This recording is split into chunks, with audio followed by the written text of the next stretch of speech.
Yeah, we love it.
Believe at 7 o'clock, I'd like to call this meeting to order. We all stand for the pledge of allegiance. I pledge allegiance to the flag of the States of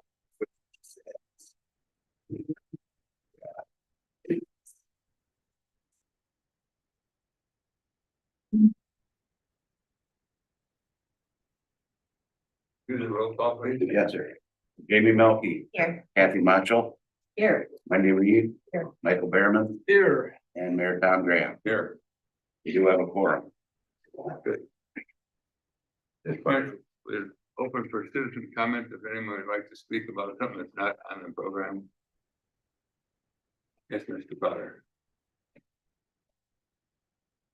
Andy Potter, Ottawa Street resident. I just want to congratulate Wendy Reeves, the city council, and Tom Graham to the mayor's seat. Speaking on behalf of my friends and my family, I hope this council works together to enact the will of the people, not just the will of the city council. So in the past, things necessarily haven't went the way it should have gone, but I hope you guys work together to figure all that out. I'd like to say thank you. Anyone else? For those coming up to this citizens comment, please turn on your mic. We have these new mics so the people in the back can hear you. There's a button right there. Right here. Yeah, there's a button. Yeah. My name's Pat Gibbons, 572 Arbor Street. I'm not sure I should thank, but I just want to thank whoever was responsible for moving all the political signs from the town as fast as it was done. It was very nice to not see them linger for another week or so. Second, I live near Pine Street and I don't live on Pine Street, but I mentioned this maybe a year ago. That road is pretty rutted up.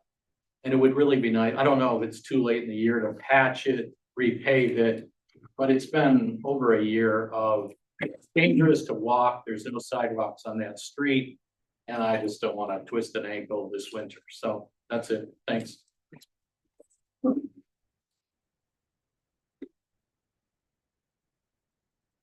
You turn the mic up, all right, chief? Yeah.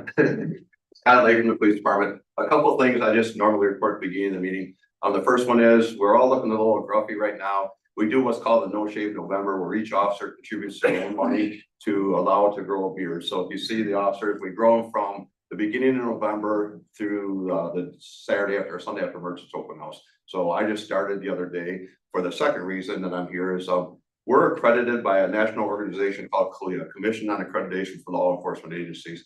Of the 18,000 agencies in the United States, there's like 1,340 that are CLIA accredited. There's only 13 in the state of Michigan. So to give you an example, Grand Rapids is CLIA accredited, Ann Arbor's CLIA accredited. And actually, so we had a hearing this last week. Officer Hoff and myself went to Jacksonville. We had a conference, and then we have a accreditation hearing where we go in front of our commissioners, and there's a select commissioners. One of our commissioners are the one beside us was from Winston-Salem, North Carolina, the chief there. So it's very nerve-wracking. You sit, you watch other agencies go in front of this commission, and they will, like, a couple of them got accredited with a plan. So basically they got put on probation. Some of them didn't get accredited. So Tyler and I went down there this last week, attended the conference, and Saturday morning we went to our accreditation hearing. And like I said, it's nerve-wracking. You got a bunch of your peers at back, and you have 5 police chiefs in front of you. And they asked us the questions, and I'm pleased and proud to say that we got accredited. It was all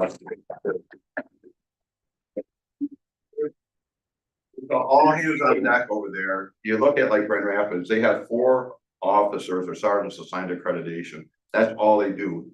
That's their only job. You go to Ann Arbor, they have 3. You go to Bristol, Tennessee was there. I talked to their accreditation. They have 3 people assigned accreditation. It's Tyler does the majority of the groundwork. I help, and all the guys help. So for our little 7-man department, we're by far the smallest. I mean, there is agency Jacksonville, 2,000 officers in their department. And they say, well, how big's your department? I'll say 7.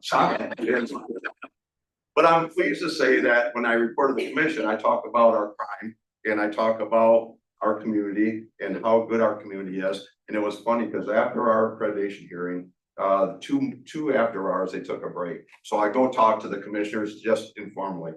And the lead commissioner, who was, she was from Alexandria, Virginia. She's like, you have a beautiful town. As you were talking, we were all on our laptops in your city. We all want to move there. And I'm serious. And like a couple of them spoke to it. So as I was talking, I don't think they were hearing a word I said because they were looking at the computer.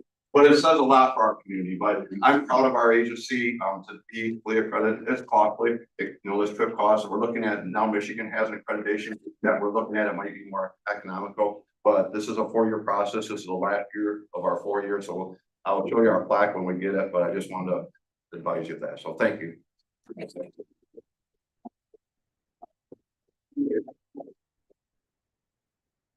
Any additions or corrections to the November 4th or November 7th? We do have someone on Zoom that wants to. Oh.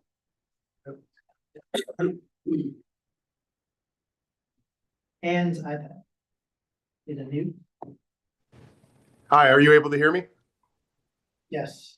Okay, hi, Peter Askew, 153 Zoll Street. I wanted to comment on the accuracy of the minutes from the November 7th special meeting, in particular, item 3A. And in the first paragraph, the city manager makes a statement that the city could work under the assumption that the previous zoning is now in effect. Yet on 2 instances, the city attorney makes it clear it's not an assumption at all.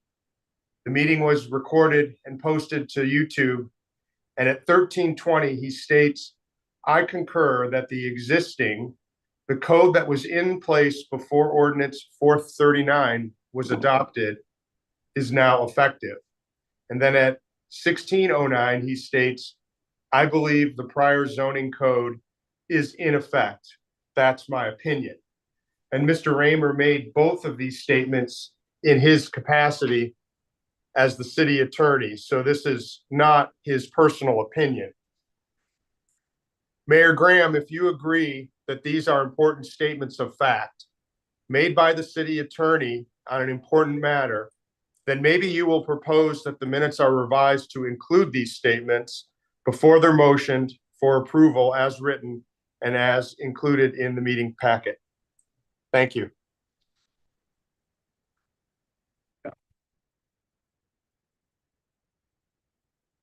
You and the council have a comment on his request? I think the first paragraph of the minutes says that the city, our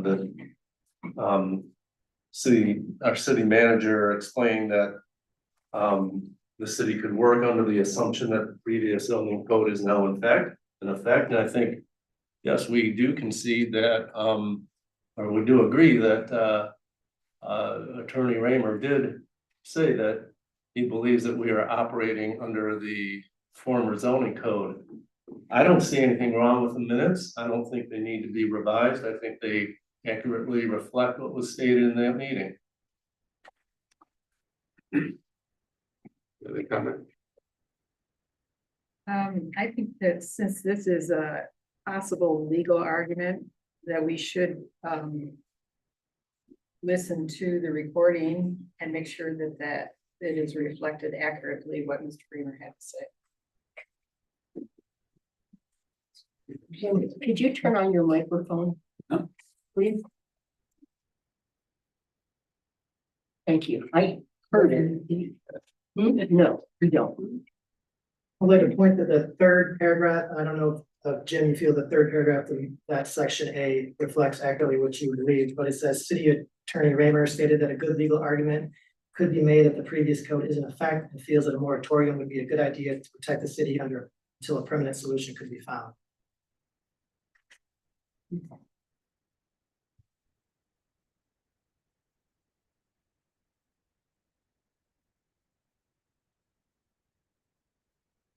And Mr. Mayor, if I may, if you want to think this through, we can pull it out of the consent agenda. And I can go re-listen to the meeting and we can bring it back for approval. I think that's a good idea, I think. But it's entirely up. Yeah, we have the same code, the old code, we must have had it for about 60 years, didn't we? Didn't it start in the 60s? Is that well? It's the same code last year, this time as this year, this time. We didn't need a moratorium last year. Why do we need one this year? Mr. Mayor, with all due respect, I don't believe we're discussing the motion that was approved by City Council at our last meeting. With all due respect, I don't think that's a discussion item right now. I think we're talking about whether we are going to approve the consent agenda. You suggested pulling the minutes. Mr. Whitaker said he could do that. View those again, or the recording. I don't have a problem with that, but I don't think we need to discuss something that is not on the agenda right now. With all due respect.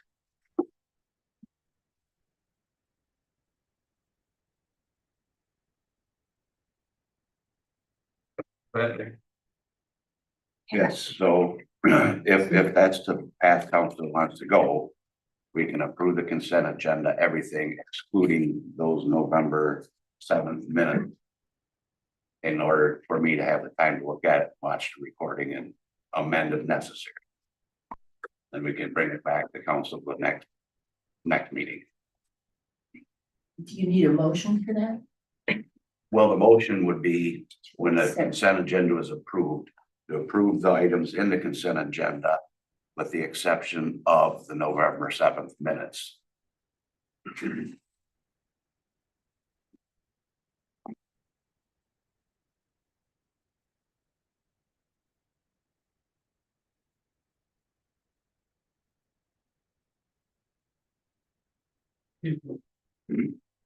My name is Bob Michaels. I live just outside of town, but I live in town a number of times.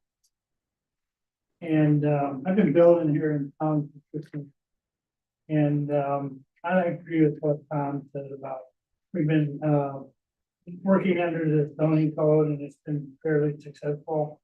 There are bumps and problems arise, but they seem to be worked out one at a time. I hope everyone understands the impact that the no zoning permit at, get a zoning permit, what a big impact that has on my industry, which we create quite a bit of income in town. We support a lot of families with jobs and supplies and that, and this just puts our business on hold. And I'm sure everybody here that has their own business, or if the doors are closed one day, what do? I also have legal obligations with the bank, several owners and contracts that are time, they're affected by time, and you don't pick up 35 days in November and December and be able to meet your obligations. So I personally just don't see any problem with the way we have. If there's needs changes, fine. But meanwhile, I've been working on a particular permit where we split 3 lots, and it's been 6 months. And I finally got my financing and Thursday, and then I was informed Friday. Excuse me, sir, Mr. Mayor, I believe that we had already a time for citizens' comments for items that were not on the agenda. And I would ask that you recognize that and follow the order of the meeting. We are discussing the motion to approve the consent agenda. With all due respect, I ask that you do that, please. Would you like to make a motion to that effect? I'm not, I'm not leading the meeting. I don't know if we're done discussing the consent agenda. We're not going to discuss it until you make the motion.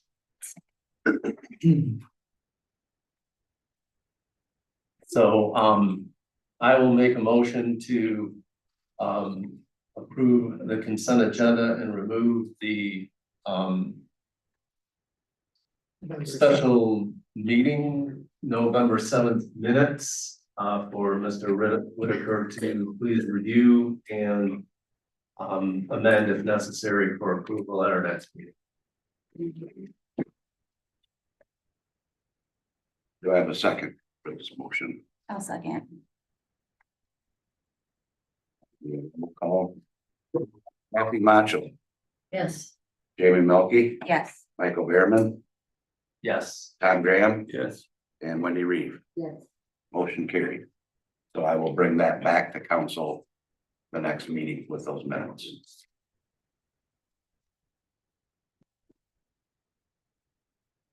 And the citizen comment. Yeah.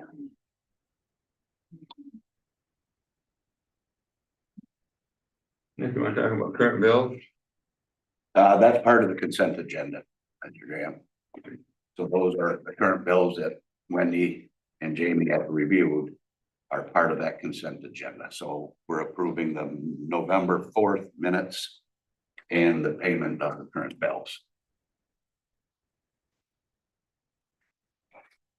We would move on to item number 3, the discussion items at this point.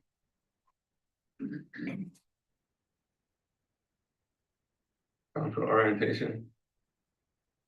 All right, we do this every November after new council is elected and in place. And it's an orientation for the new members, probably same old information for a lot of people in this audience, and current members, but it's good to have a refresher. And then also along with the council orientation, we'll discuss the rules of order, council's rules of order and public comment. And council can decide whether or not they want to amend those rules, keep the rules as is. There's a brief structure of the presentation. We have general government structure, talk about council structure and authority, city manager's role and authority, about the staff structure and job descriptions, budgeting funds and millages, ordinances and resolutions, how those get approved, Open Meetings Act, the structure of our meetings. We'll dive into a little bit about our city's boards and commissions, and then we'll talk about our regional boards and other organizations that we are part of. This will probably take 15 minutes or so maybe longer. All right, so the general government structure, the Michigan State Constitution was amended in 1908 to allow home rule charters. In 1963, the state affirmed but clarified those municipal powers. This is the old map of the city of Harbor Springs. In 1880, the Michigan legislature passed a bill allowing for the establishment of the village of Harbor Springs. That was actually formed in 1881. And then in 1932, Harbor Springs changed its status from a village to a city. In Michigan, there are about 275 cities and 258 villages. Cities and villages differ in some key aspects. City is withdrawn from the township's control. The city actually oversees property assessments and tax collection for not just the city itself, but also for the county and the school district. It provides several services to residents that townships and villages don't, and they also oversee elections. Villages, on the other hand, remain incorporated in the township. They do provide some basic services. They don't collect taxes for the schools and townships. They don't do assessments, and they don't administer elections. So those are some critical basic government differences between cities and villages. The power for city council and the city to act comes from both state law and of course the city's charter. That's what grants the powers and responsibilities to the city council and city manager. The city charter, as I mentioned earlier, was adopted in 1932, revised and amended 3 times after that, 1950, 1979, and 1993. For the past few years, we've had a charter commission to clear up inconsistencies and eliminate outdated language. Every year we say we're going to take that to the ballot, but other issues become more important. So we're still working on that charter update. So the charter update is different than charter amendment per se. I mean, there are amendments, but there's difference than changing the substance of a charter versus just changing aspects of the charter that are no longer in line with state law and aligned with current practice. But Attorney Jim Raymer has worked with the the Attorney General's office a lot to get the correct language. And we do have the language for ballot measure for the charter amendments, but we just haven't taken it to voters yet. All right, so the council structure and authority, there's city council and the mayor. The mayor is part of the city council. The mayor can vote just as an equal member as the council members, but he has a few different duties. He presides as a chair over the meetings. He also authenticates ordinances along with the city clerk, signs the ordinances, and he is also executive head for certain things required by state law, such as military law, ceremonial purposes, and service of process. And most other duties, he has the same role and responsibilities as council members. The council consists, as I said, of the mayor and 4 council persons. To be on council, of course, you have to be an elector and a resident for at least 2 years, and you cannot be in default to the city. Everyone has an equal vote at the table with regards to making motions and voting on policies. And you cannot hold the same office for more than 3 consecutive terms. Once you do serve 3 terms, if you do serve 3 terms, you have to take a year off before running again. However, you could jump from council to mayor and back and forth if that's something you're interested in. City council is a legislative and governing body.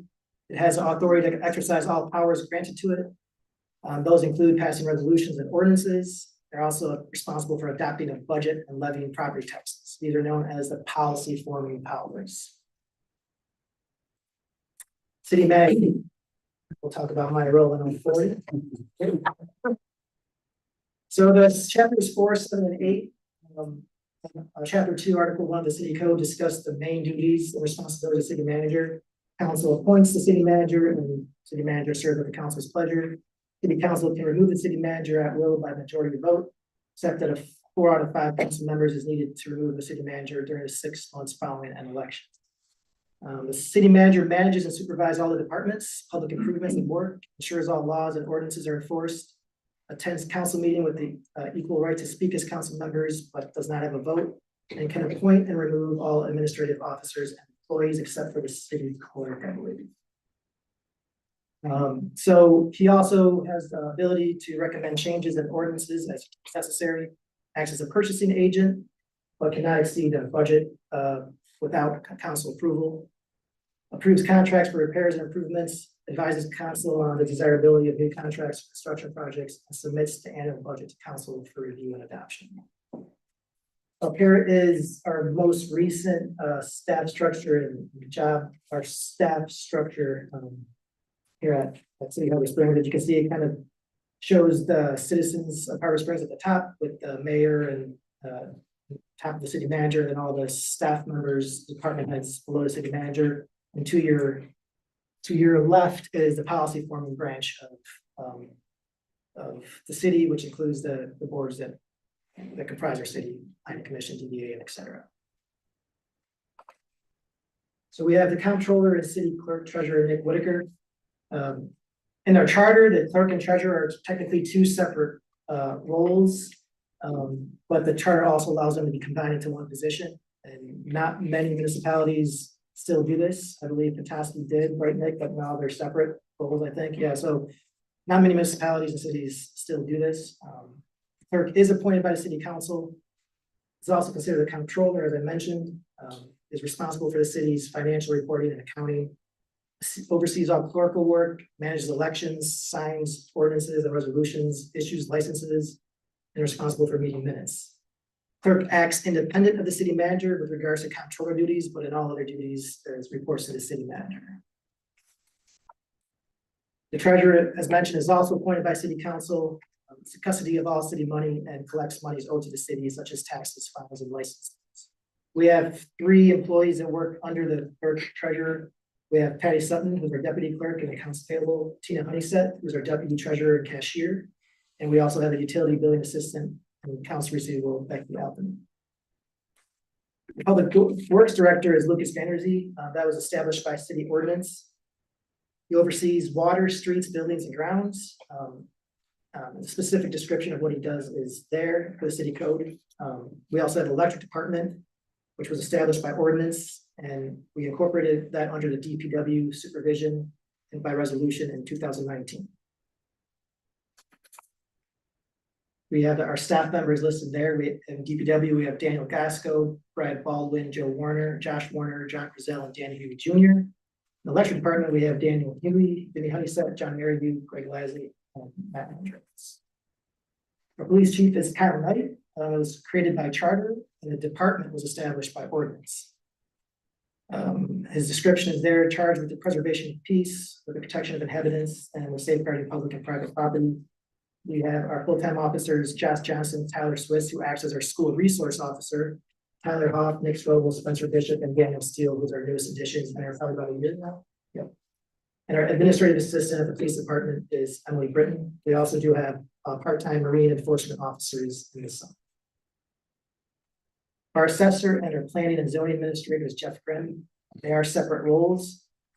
Assessor is created by charter, section 4.13. The duties are to estimate the value of property and place valuations on the assessment role. He also staffs the board review.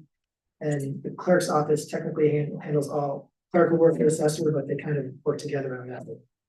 The planning and zoning administrator, the zoning administrator is appointed by council, administers and enforces the zoning code, assists the city manager and clerk with code enforcement issues. As a planning administrator role, coordinates the planning commission meetings and reviews submissions for completeness before they go to the planning commission. Our city attorney is Jim Raymer. He's been here since 1976, maybe. I'm trying to date you, but he's 77. He's been here a long time. He's been our attorney for a while. The position is allowed for in the charter and established by ordinance. Acts as the city's official legal advisor and counsel for all official matters. The council, either the council, the city manager, or the city clerk may request a legal opinion from the attorney with regards to their respective powers and duties. Marine and recreation, our harbor master is Michael Johnson, established by city code. The parks director is Rachel Lewin, established by resolution. They're both appointed by the city manager. They oversee their respective areas, such as Mike Johnson oversees the harbor master staff, while the parks director oversees park staff, skate park, Kiwanis, parks, grounds, and lifeguards. They also manage, the parks director also staffs the parks board. And those are their roles. So we have other positions here. We have a city planner. Ours is Beckett and Rader. We have two city engineers. One is Benchmark, who's used for our civil engineering. We have an electric engineer for Dantas. They were formerly GRP. Our main primary source there is a former engineer. There is Michael Ian. Our city arborist is Ben Vealing. Our city IT professional, we have two different ones. We have VC3 for the police department, and we have Bill McCullough, a resident for City Hall's information technology. Our DDA director is Becky Goodman, and our fire chief is John Cups. All right, going to the budget, funds, and villages. So in the city, in our practice, in October and November, the city manager and clerk begin preparing the proposed budget. We usually have that budget prepared by Thanksgiving or right after Thanksgiving. And this year we'll have it before Thanksgiving because we have a council meeting on December 2nd. So council members will want to have that budget before that meeting. So we'll have this budget done probably by next Wednesday. And the first Monday in December, staff presents the budget to city council. Then council on the second Monday holds a public hearing on that budget. And then a third Monday, council votes on that budget. In order to have a budget in place for 2025, you have to approve that budget on that third or by the end of the year. The budget includes itemized estimates of expenditures and revenues. It includes explanations for why there might be significant changes in expenditures or revenues, and it also gets into some detail about city bonds and the status of our current.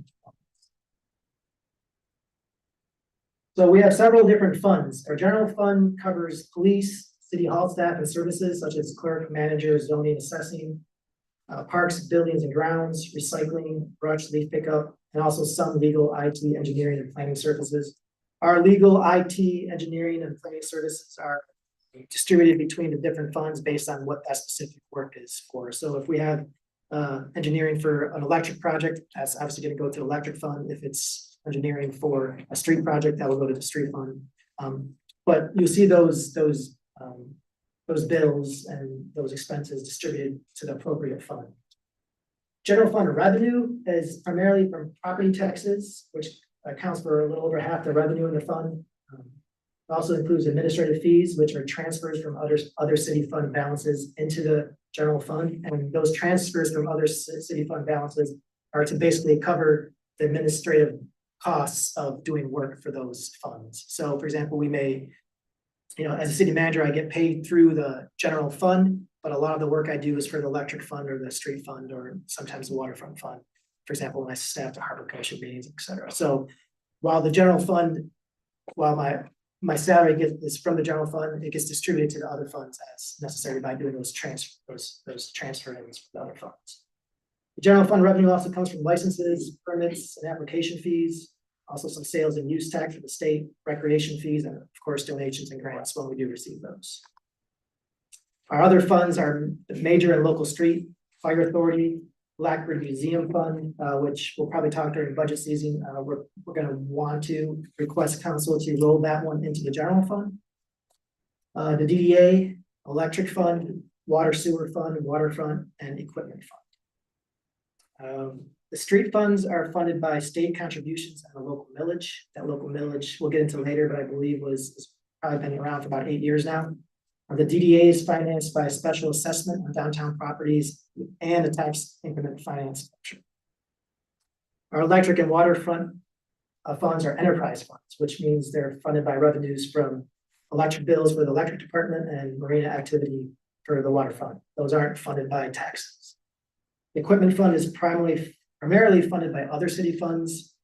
So for example, when the street department needs to use maybe like the snow plow, for example, the equipment fund charges the street fund for renting out that piece of equipment to the street fund. That's a state law. That's how the state requires it. Our millages. So the property taxes for city council, as I mentioned earlier, county, school, college, and cemetery, they're all collected by the city. And then the city distributes those other entities' shares of taxes. For a homestead resident in the city of Harbor Springs, or someone with their primary residential exemption, about 28% of your tax bill actually goes to the city. The rest goes to those other entities.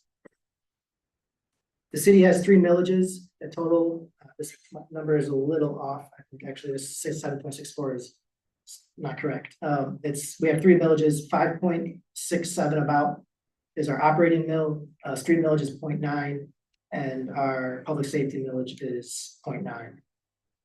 So it's near 7.64, but it's a little off.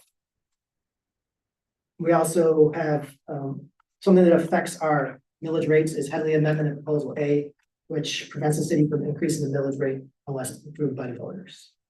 So our millage rate is at 5.6681 for the operating millage, and it cannot go higher than that unless there's an approval by the voters at the election. So for ordinances, a majority vote is needed for council approval, just like the resolutions. If it's a zoning code issue, like an ordinance, the zoning code ordinance, it must also be approved by the planning commission. There needs to be a recommendation, a public hearing at the planning commission level first. They apply to everyone in Harbor Springs. The ordinances usually carry a penalty. They're published in the newspaper after adoption, and there's a way for residents to initiate an ordinance by petition or referendum for an ordinance.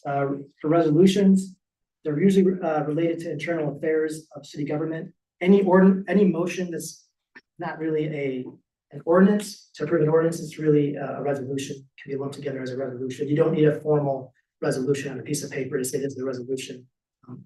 Everything that's not an ordinance is basically a resolution. There's no specific languages, as I mentioned, for resolutions, unless a specific ordinance or city charter or a contract requires such.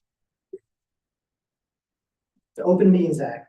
This is an act established by the Michigan legislature in 1976 to keep government accountable and foster more openness and decision making. There are minimum requirements, and there's what Harbor Springs does for regards to the Open Meetings Act. Public must be given notice of meetings. And by doing this, the state contemplates a schedule of regular meetings that must be published at the beginning of each year. The notice and minimum must contain the city's name, contact information, meeting location, and time. And they must be posted on the principal office and website. We do go above that minimum notice by including all agenda items on the notice. That's kind of standard now in most municipal practice.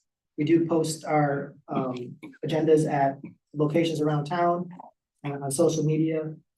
We also post notices in the Harbor Light, and we have an email list for the last few years where we email residents who sign up for those agendas. And we also include all materials in the meeting packet, and we post those on the website if those materials are available by the Friday before the meeting. So very similar to some of the rules we have in our in our charter, all decisions must be made at a meeting open to the public. All deliberations of a public body shall take place at a meeting open to the public. Council cannot deliberate or discuss any business if there are 3 council members present. Council meeting hasn't been noticed. So it's okay to talk to one other council member, but to be talking with 2 other members about specific city business would be a violation of open meetings. This also applies to email and texting other council members about city business outside of meetings and during meetings. Council can only meet in closed session for a few reasons provided by state law. Some of the more common ones, including discussing personnel issues, talking about strategy and negotiation for collective bargaining, considering the purchase of real property, and consulting with an attorney regarding trial or settlement strategy and legal opinion.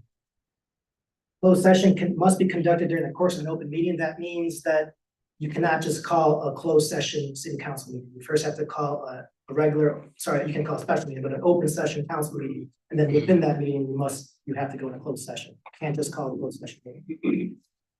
And all decisions, whether the discussion in closed sessions is not available to the public, all decisions must be made in the open session. So council cannot make a decision in closed session. City council can also invite staff and other members and other private citizens to attend if they feel that's necessary.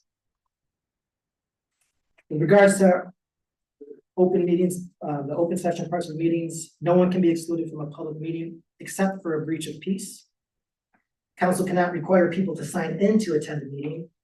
Council can establish rules for speaking, and they can establish time limits for public comments. Our rules require individuals who speak to give their name and address, and also limits public comments to 3 minutes. We do have public comment allowed after each specific agenda item, but they are limited to 3 minutes. When it comes to voting, 3/5 majority, simple majority is required to hold a meeting and to have a vote. Conflict of interest cannot be counted as part of a quorum for a specific issue. So our city charter defines conflict of interest as prohibiting someone with financial interest on a matter, or if that member is the topic of, if their conduct is under question. There are provisions of the city charter which allow council to discuss another council member's conduct, and they absolutely cannot vote on that particular issue if it's their conduct is in question. A motion must be made by one member and supported by another member before holding a vote. As I said, 3 yes votes are required. A tie vote means a motion failed. So if there's only 4 of you here and it's a 2-2 tie, or one had to recuse himself, that's a tie vote is a fail. No proxy voting is allowed. You can't have someone vote in your place. And abstaining from a vote has the same effect as a no vote. And we usually do roll call for matters of significance, such as the budget, large contracts, or ordinances. But for some simple resolutions, we just usually do at all in favor. That's City Clerk Whitaker has a pretty good handle of that, but it also could be, you guys can request a specific roll vote on any vote if that's something you want. Our meetings are typically the 1st and 3rd Mondays of the month. We don't meet on the 1st Mondays of the month, usually in January, April, July, and September. April is because of spring break, usually have many people there, but January is around New Year's, people are also on holiday. So the 1st Monday of September is Labor Day, and July 4th usually falls around that 1st Monday of July. So traditionally, we don't meet on those Mondays. A special meeting can be called either by the mayor alone or the written request of 2 council members. Our meetings are usually always held at City Hall, and since 2020, they've been live streamed on Zoom and YouTube. Our structure is, we have citizen comments, consent agenda, discussion items, city manager report, boards and commissions, and old and new business. So old and new business is a time for council members to bring up something that they would like potentially on a future agenda. And you could also make a motion at the beginning of a meeting to amend agenda if that's something council wants to do. But that motion would have to pass by a 3/5 majority. Our rules of order govern how council conducts its meetings. They're in your packet. They should be reviewed when the new council term begins after each election. And same thing with the citizen comment rules. As I mentioned earlier, there's 3 minutes to speak for citizen comments. Must be recognized by the mayor before speaking. The comments should be directed to council, and they should not engage in debate or discussion with other citizens. Council is not obligated to answer questions, and council can discuss public comments during the discussion should they choose. All right, our city boards and commissions. We have 7 permanent boards and commissions. We have our planning commission, which decides on site plan and special land uses, updates the master plan and approves zoning ordinances. They meet usually on the 3rd Thursday of the month. The zoning board of appeals, there's appeals of the planning commission's decisions or a zoning administrator's decisions. They also decide variances. They usually meet on the 2nd Wednesday, but they haven't had a meeting in a while. We haven't had any business at the ZBA for several months. Harbor Commission is advisory, established by city. So I should say the first planning commission and ZBA are established by state law. The Harbor Commission is established by city ordinance. It advises council on matters connected to the operations, improvement, and maintenance of the harbor and marina. So while the Harbor Commission is an advisory board, they are appointed because they do have the technical and historical expertise to advise council on issues related to the marina. Tree Advisory Board was established by resolution, assist the city and manager with trees and tree policies. The DDA is allowed for by the state law and provided for in the city by city ordinance. They analyze the impact of economic changes downtown, promotes orderly economic growth, and then implements a development. Our Parks Board is established by city ordinance, assists the Parks Department in planning and managing parks and recreation programs. Of course, like the Harbor Commission and other boards, advises council on issues related to parks and recreation. Finally, our Board of Review, probably the least coveted board to be on, is one that hears protests from taxpayers on assessed property value, settles protests of assessment, corrects clerical errors, and receives homestead applications. Meet a few times a year, usually March and July. So regional boards and other organizations. Sewer Authority, Harbor Springs is part of the Harbor Springs Area Sewage Disposal Authority with several other municipalities, including Village of Lansing, Bear Creek Township, Little Travis Township, Littlefield Township. Fire Authority, there's West and Little Traverse and Pleasant View Township. Airport Authority, so that's one where obviously everyone knows where the airport's at. Not everyone might know that we own that land where the airport sits on. And we lease it to the Airport Authority, of which we are a member. We're also part of the Michigan Public Power Agency, which is a joint action agency of about 24 municipalities that have electric systems, and they help us develop, acquire, and manage our energy-related assets and services. So if we didn't have if we weren't part of the MPPA, we'd have to do all that work in-house, and we'd have to hire our own staff to do all that work to comply with state law regarding acquiring and managing our energy assets. The MMEA is a trade association that helps provides communication, legislative, and other educational services to cities' electric department.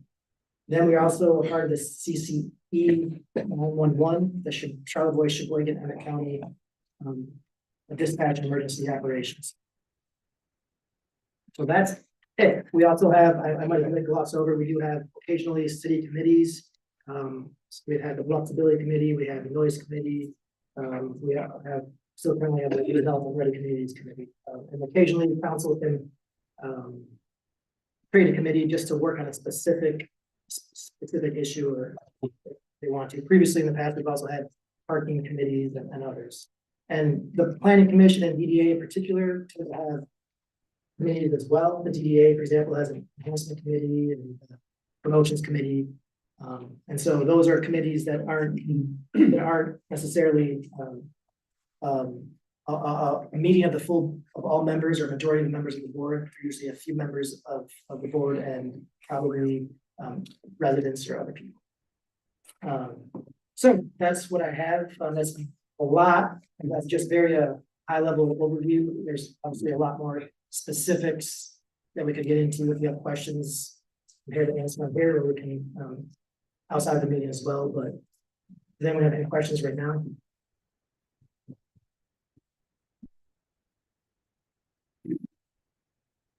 All right, so then I think the next topic should be to see if you guys are okay with the council rules of order. It's in your packet. I'm sure you have time to review that as well as the public comment rules.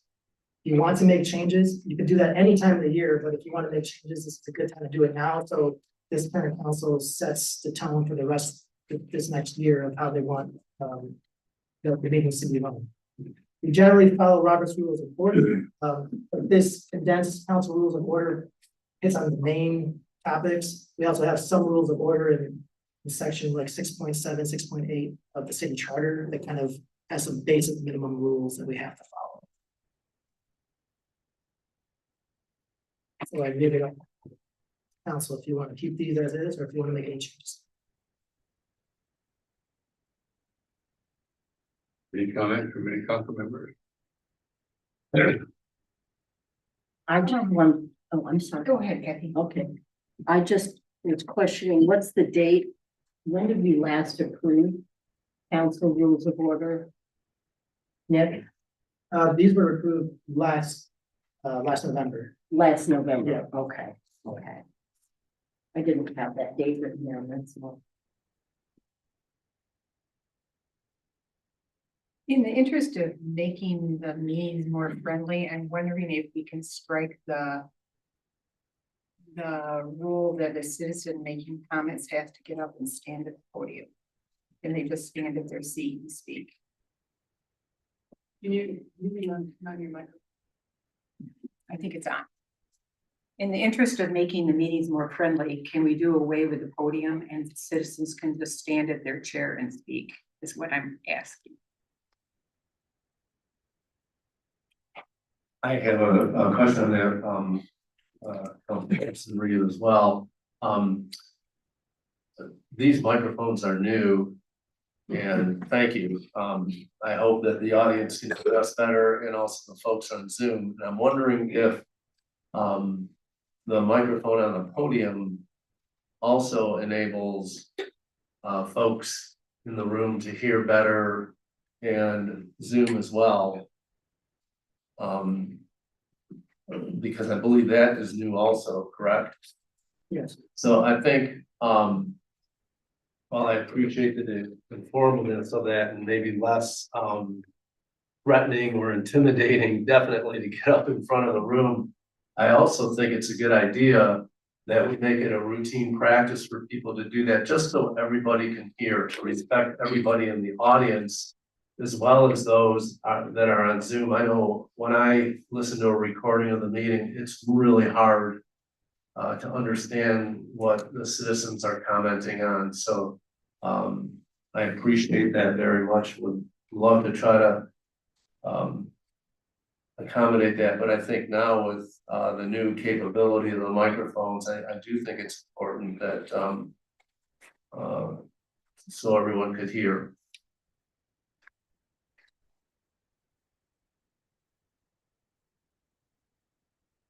Mark Rondell, 181 old. I'd just like to state that I think it's a very good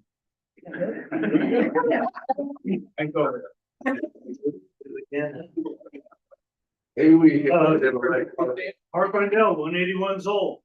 I'd like to state that I think it's a very good idea to have the podium up here. Simply in the respects of openness and word I want is not obscured, but transparency. That's the word I'm looking for. I think it's a wonderful idea to have people come up and stand and say what they want to say.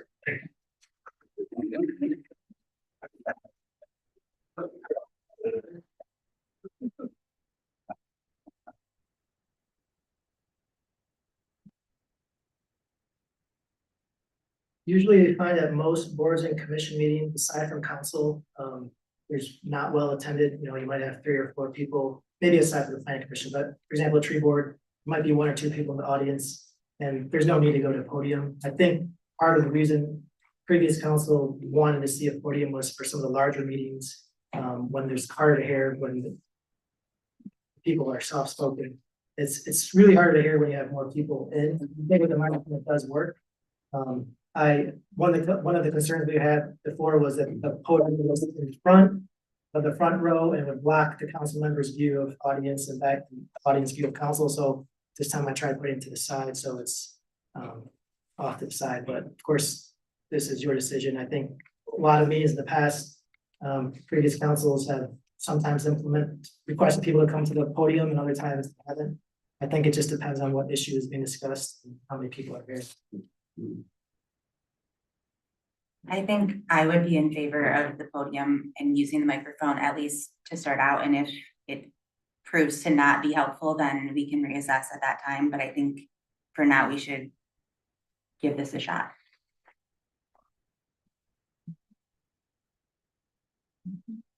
There it is.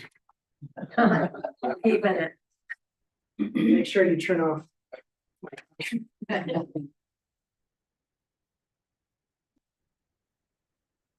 So if you do want to make that change, we need to make a motion unless you want to discuss other potential changes to the public rules.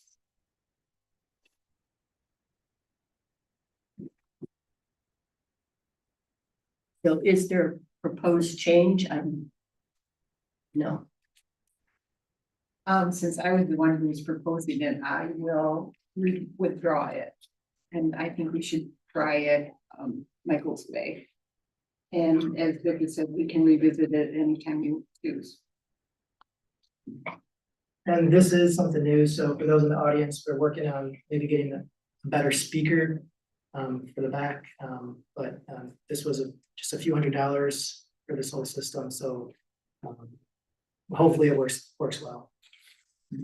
I agree. I have no issues revisiting it if we just can't get it to work. And I appreciate the intimidation factor of having to get up in front of the room. I understand that, but I think, again, just so everyone can hear, I think it's a good idea. Let's try it for a while.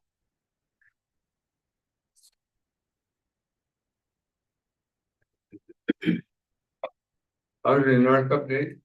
Right, so Lindsay Dotson, Housing North, she's the Housing Ready Program Coordinator for the county. We contribute as a city of Harbor Springs $10,000 to this position to work collaboratively with our regional partners for housing options in the area. Our existing agreement with Housing North lasts through 2025. So, we'd like to. Two of us, and Shelley is supposed to go first, but I just want to set the tone because of circumstances. So your city manager actually requested us to come present to you the beginning of October, and because we have a big event in Traverse City mid-October, we asked, can we please wait until after the housing summit? So now we find ourselves in front of you right after a big to-do. And circumstances make it a little awkward, but I promise you that our presentation is purely an update regarding what we are doing. It has nothing to do with current circumstances in your fine city. And I really wish in early October, so not. So just setting the tone, everybody. And now here's Shelley. Hi, good evening. Can you hear me? I just want to introduce myself. I'm a newer face for Housing North. My name is Shelley Sharon. I'm the Director of Community Engagement.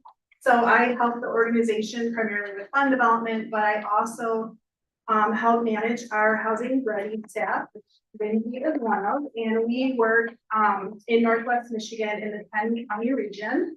And the mission of Housing North is to help build awareness and increase capacity so communities can make decisions that best meet their needs. So we offer support in a variety of ways and information, tools, and resources to support communities. So Lindsay has been serving in the role of Housing Ready staff in Emmett County. So we are here today, and she's going to give you an update on the progress in Emmett County and some of the resources that are available. And I also wanted to say, we really thank you for your support. This has shown a lot of leadership in making progress in this region. So thank you.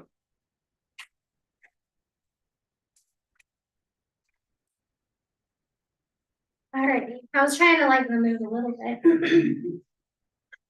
So, my name is Lindsay Dodson, and this is my first time having the privilege presenting to all of you, as I started as your Housing Ready Coordinator in August of this year. So, I come to you after 8 years of being the Downtown Development Authority Director in the city of Charlevoix. And before that, doing the same work in 2 other communities downstate. I have a degree in historic preservation, and so I love old buildings, and your town is full of them. And have a family history in Charlevoix County, and still do live there, but have been loving getting to know even more intimately all of Emmett County, and serving a broader mission of helping people find a way to make Emmett County home for the long term. So I just handed out some additional information from what was included in the memo in your packets. There was the memo in the packet is essentially a broad brush kind of summary of recent updates applicable to the work of what we've been working on in Emmett County.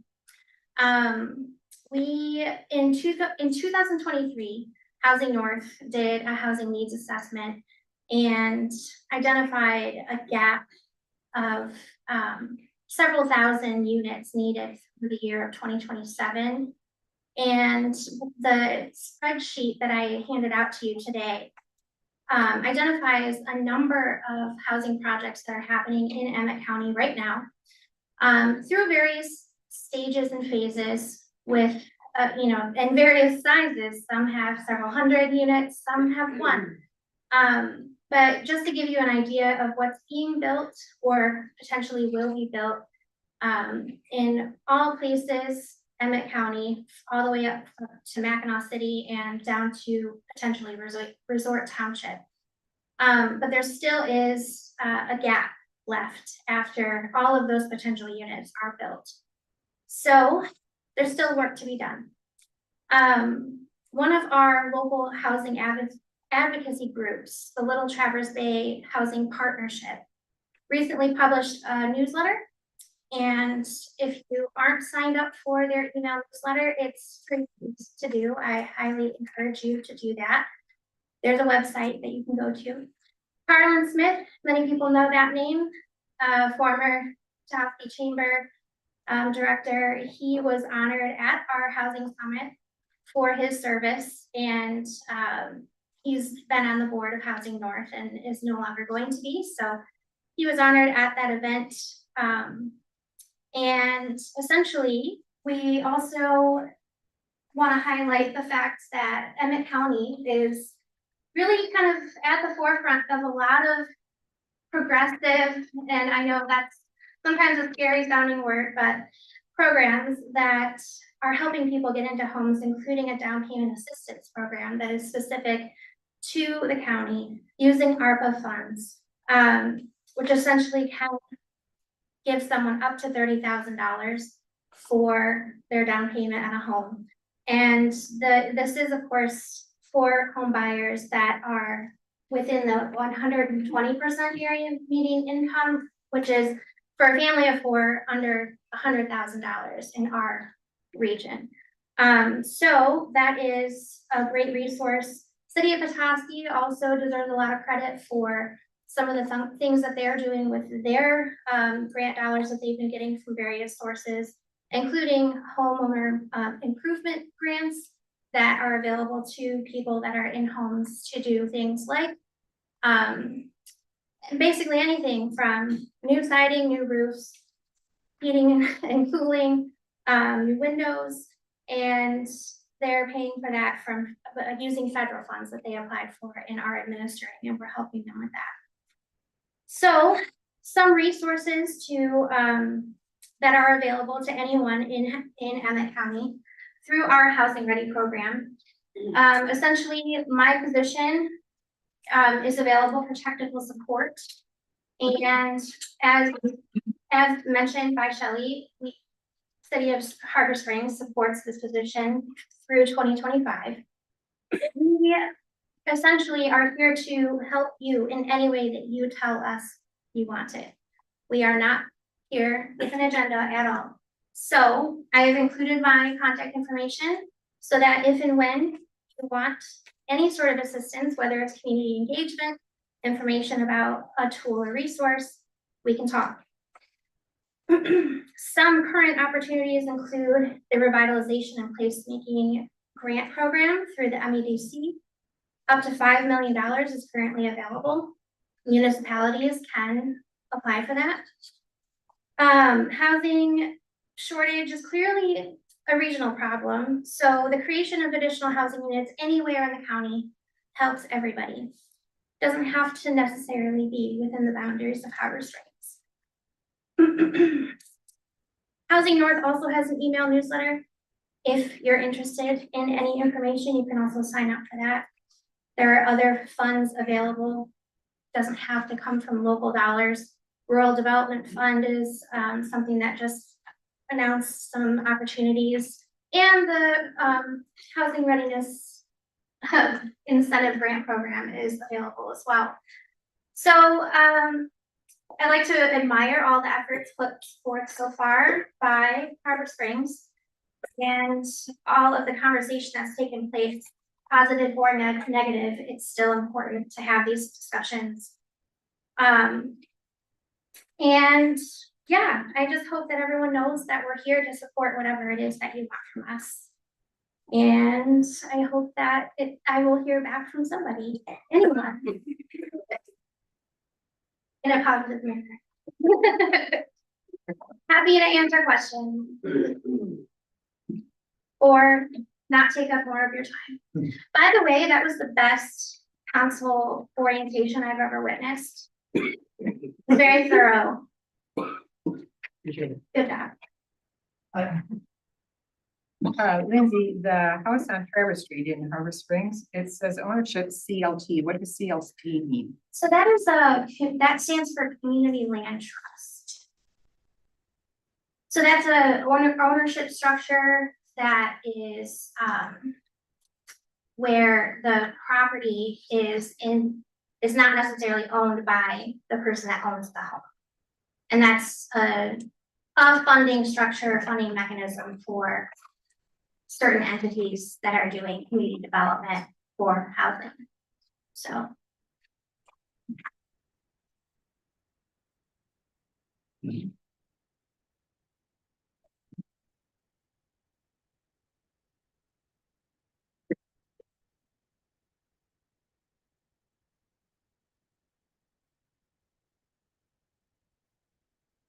Mayor, if there are no questions from the other questions from the table, perhaps open it up to public comment. We do have a hand on Zoom. If there's anyone in the audience. Comments on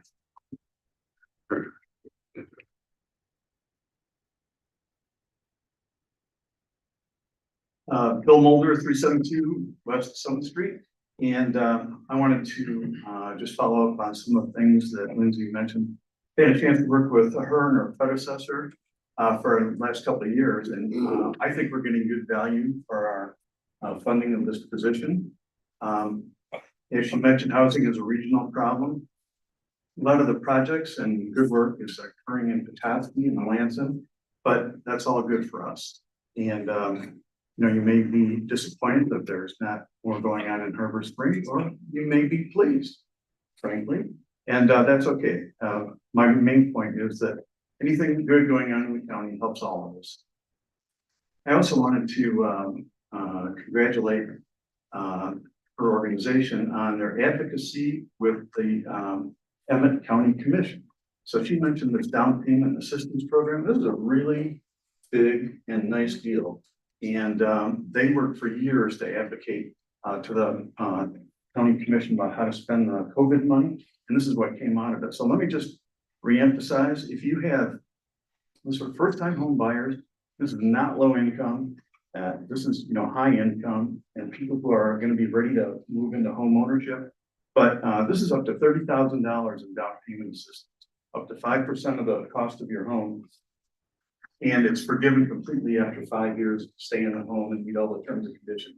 So if you have kids or you have grandkids who are ready for home ownership in Emmett County, or like if somebody were in the real estate business in this room, it'd be a good thing to know because if you got a first time buyer who's ready for a home, $500,000 home, you could get $25,000 in down payment assistance. So let's spread the word on this thing. It's nothing but good.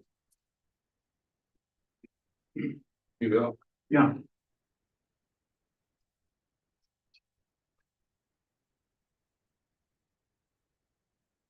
Yes, sir.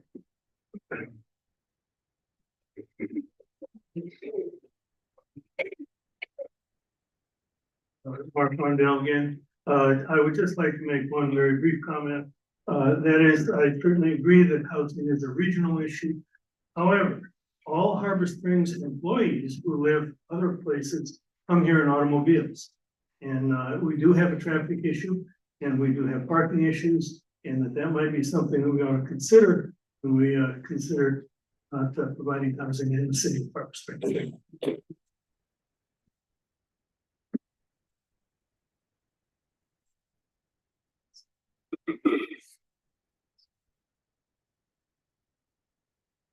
Jay Park, Brian? We do have a comment on Zoom. Miranda? Hi, Miranda Miller, 651 Second Street. I've got a question for the Housing North individual that spoke a few minutes ago. I was just curious if specifically if Housing North has any plans or they are currently looking at any properties within Harbor Springs. And that would be including Mr. Mulder's HART, H-A-R-T project for his, for the land trust, if that's folded in with Housing North. We don't proactively seek out properties. That's not something that we're in the business of doing. We work with municipalities and or developers, and they bring their priority sites and or tell us which properties can be developed or they'd like to see developed. And we work with different stakeholders for people that are willing to see those properties developed. We are not proactively seeking out those sites unless someone tells us we would like to see something happen. So that unless, or if someone comes to us and says we need help with that. So yeah, that's not something that we do.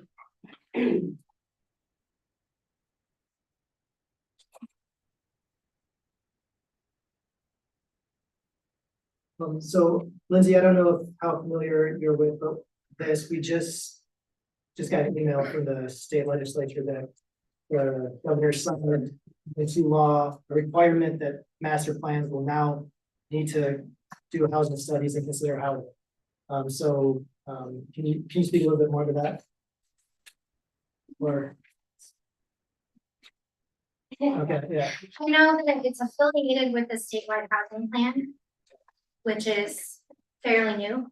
I don't have a lot of details because it's so new, but I can get back with you. I think it's just important that we understand as a council that going forward, housing is gonna be a requirement, more in-depth housing studies and analysis is gonna be required in our master plan that's gonna be mandated by the state, so. Can you expand on that a little bit more? I don't have much, Housing, is that low-income housing? I don't have more information than what I just said. I haven't studied the bill yet, how that's gonna impact us, but I do know that it's gonna require us to do a housing study and a deeper housing analysis as part of our master plan process, so. Hopefully Housing North can look into it more and we'll look into it some more on our end too, but That's all I have right now. We can look into this more, but it's possible that a study, a housing needs assessment we did may. But we will look into it. So.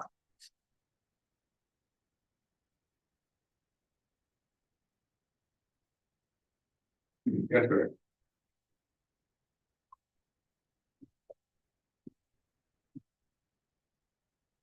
Lindsay, I have a question for you.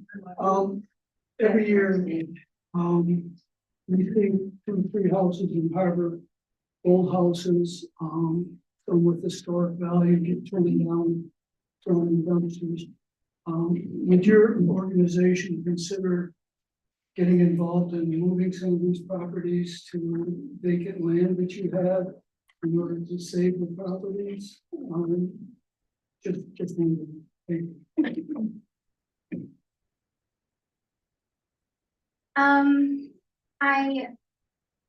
This is definitely, more of a, so I also sit on a board that is not affiliated with Housing North Michigan Historic Preservation Network. And I would say that that would be something maybe more related to their interests, mainly because of historic properties, right? However, in today's world, where building new inevitably costs more, and because we do have a housing shortage, generally speaking, not just in our, but now across the entire country, it doesn't make sense to put old into the landfill that can be relocated and be a home.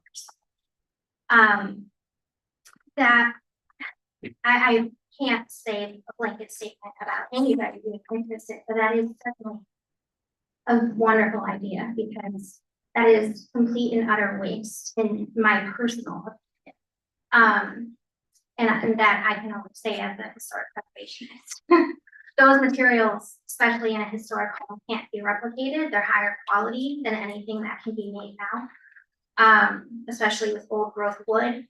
That's more dense than anything that's grown now more rapidly. So, great question. I'm sorry that I can't actually answer it, but I admire the fact that you asked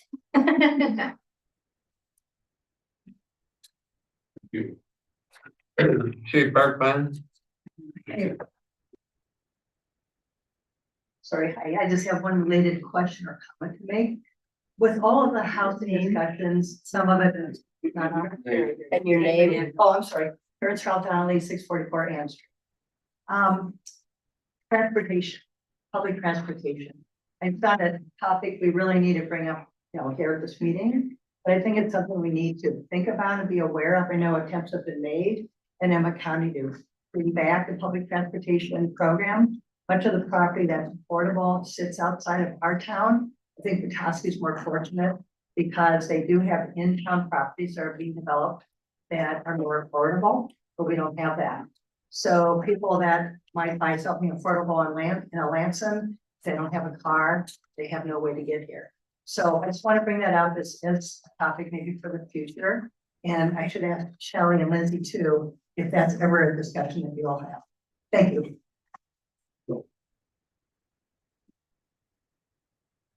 We have many partners, including the county and countywide. I mean, we're talking with all the people that have anything to do with transportation and or watersheds and trailways and all the things that lend to quality of life. Because when you're talking about a home, you also have to talk about all the things that people need to then be able to live a happy life, right? So yes, those discussions are very much included in all of the things that we are working on. So thank you for bringing that up. Yes. Any other comments?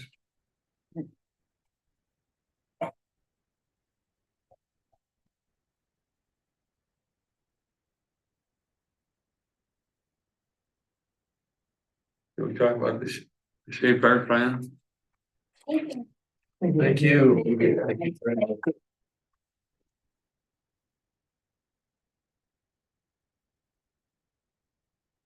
All right, earlier this year, city council and the planning commission approved locating an Ephraim Shea locomotive at Shea Park.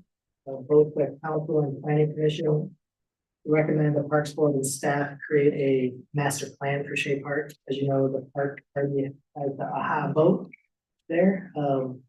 And the Parks Board did take that directive from council and created a master plan for Shea Park, and now is recommending council approve the plan. Parks Director Rachel Moon will present that plan to council. Before she discusses that, just phase one of this project is estimated cost up to $30,000. It can cost less. The city is hopes to seek some donations and grant monies for the project. Of course, those are never guaranteed, but that is part of the plan, and they're recommending budgeting $30,000 from the general fund in case we are not able to secure donations or grants. So Rachel, I'll let you. I feel like Anna Mulder in it. Okay. I go over her site plan in the mall. Okay. Anna Mulder, 372 Summit Street, and also Chair of the Parks Board, and welcome to the new mayor and council person. There's lots to talk about with parks, and Rachel and I would be happy to meet with you any other time to bring you up to speed. What we're going to present today is Shea Park, but what you're going to get is a glimpse into what our planning process is going to look like going forward. Up until now, in our first 3 years, we've been sort of in a reactive mode, setting policies, getting caught up on projects that needed to be caught up on. So this is our first part where we're going to start from scratch and come up with master plans. You'll see this format on parks in the future. I think everybody's pretty familiar with the background of Shea Park. Ephraim Shea's home, the Shea House, is across the street, and the park is where he used to have his machine shop and waterworks. Conveniently located, people arrive by foot or by bike or by car. Right now, the main attraction is the AHA, and this kind of got put into faster mode when we found out the locomotive was going to be delivered this fall. And that since it's changed, and now it's going to be in the spring. We've made a change from a wooden cab to a metal cab. Most of the year, it's lightly used. People go for picnics and play with dogs. We do have some big events there, including Festival of the Book, Shea Days, yoga at the park. And so we'll have two main features there. And one of our big concerns is too large things, and are they related, or are we just plucking big things? So our first part of the process was to come up with a vision for the park. What are our goals? And the main thing is to celebrate the history of Harbor Spring. That would be our theme for the park if we were to say it in one sentence. We also hope to provide a unified intentional plan that will kind of pull those two big pieces together. We're evaluating open grassy space and hope to optimize it for events and programs. Good connections to the park for people of all ages and abilities. And then we've thought of some other things that could be fun to look at in the future, but I think phase one, that's what we're planning right now, but it would leave the way open for other things. I think in a couple of years, we'll reassess and see if any of those things are good. So here's the plan, just over Anchu. Up at the top is Main Street, down at the bottom, oops, maybe just shrink that just, there we go. Down at the bottom is Bay Street. Currently we have the AHA right here. There's two large shade trees up in the boulevard on Main Street and two large shade trees down by Bay Street, down in the south end of the park. We looked at many different alternatives on where might be the best place to locate the locomotive and settled on this corner here, leaving the rest of the park kind of open and unprogrammed for events and big tents and things like that. Let's see. So what is planned? This is the actual size of the locomotive. This is the pavilion that will cover the locomotive. The idea was to protect it from the elements and protect the city's investment. Locomotive here, and then there, under the pavilion will be a concrete walk around the edge. Our concept is to connect the two big pieces with a walk, 5-foot walk. Would make it much easier for people with strollers or wheelchairs or walkers to actually get into the park and see these things. And we very much like the idea of just coming down from Main Street. Right now, there is no direct way to get into the park from Main Street other than walking down the hill. Also providing a connection to the sidewalk on Middle Street. Currently, the sidewalk from the west stops at the corner. Potentially down the road, it would be nice to continue that, but that we see as more of a phase 2 type thing. There's limited parking. I think it's 3 spots here. Again, down the road, maybe extend that. There's this possible Bay Street project with paving and utilities and things like that may be happening. So we thought better to wait until that is underway and more is known. So in addition to connecting these things with the walk, we're going to have a garden that will feature historic plants from the time of Shea, and then working with the Historic Society to do some interpretive signage about what he was about, what were some of the things that he was involved in. Let's see, continuing with the trees. So the tree board maybe it was 5-6 years ago, put in a number of trees. These are the smaller ones that you see. And also the little X's here are also trees from that period. Our thought is to relocate these trees to other parks where we desperately need them, to open up that central area.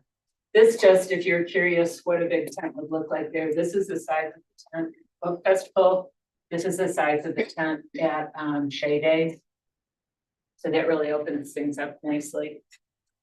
And then we thought it would be nice to open up this corner so that you're walking and driving by and the views from the Shea House over to the locomotive, you can actually see it.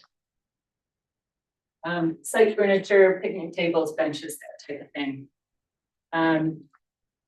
So phase 1 would be the stairs and the walk between the two big features, walk over to the sidewalk on Judd Street.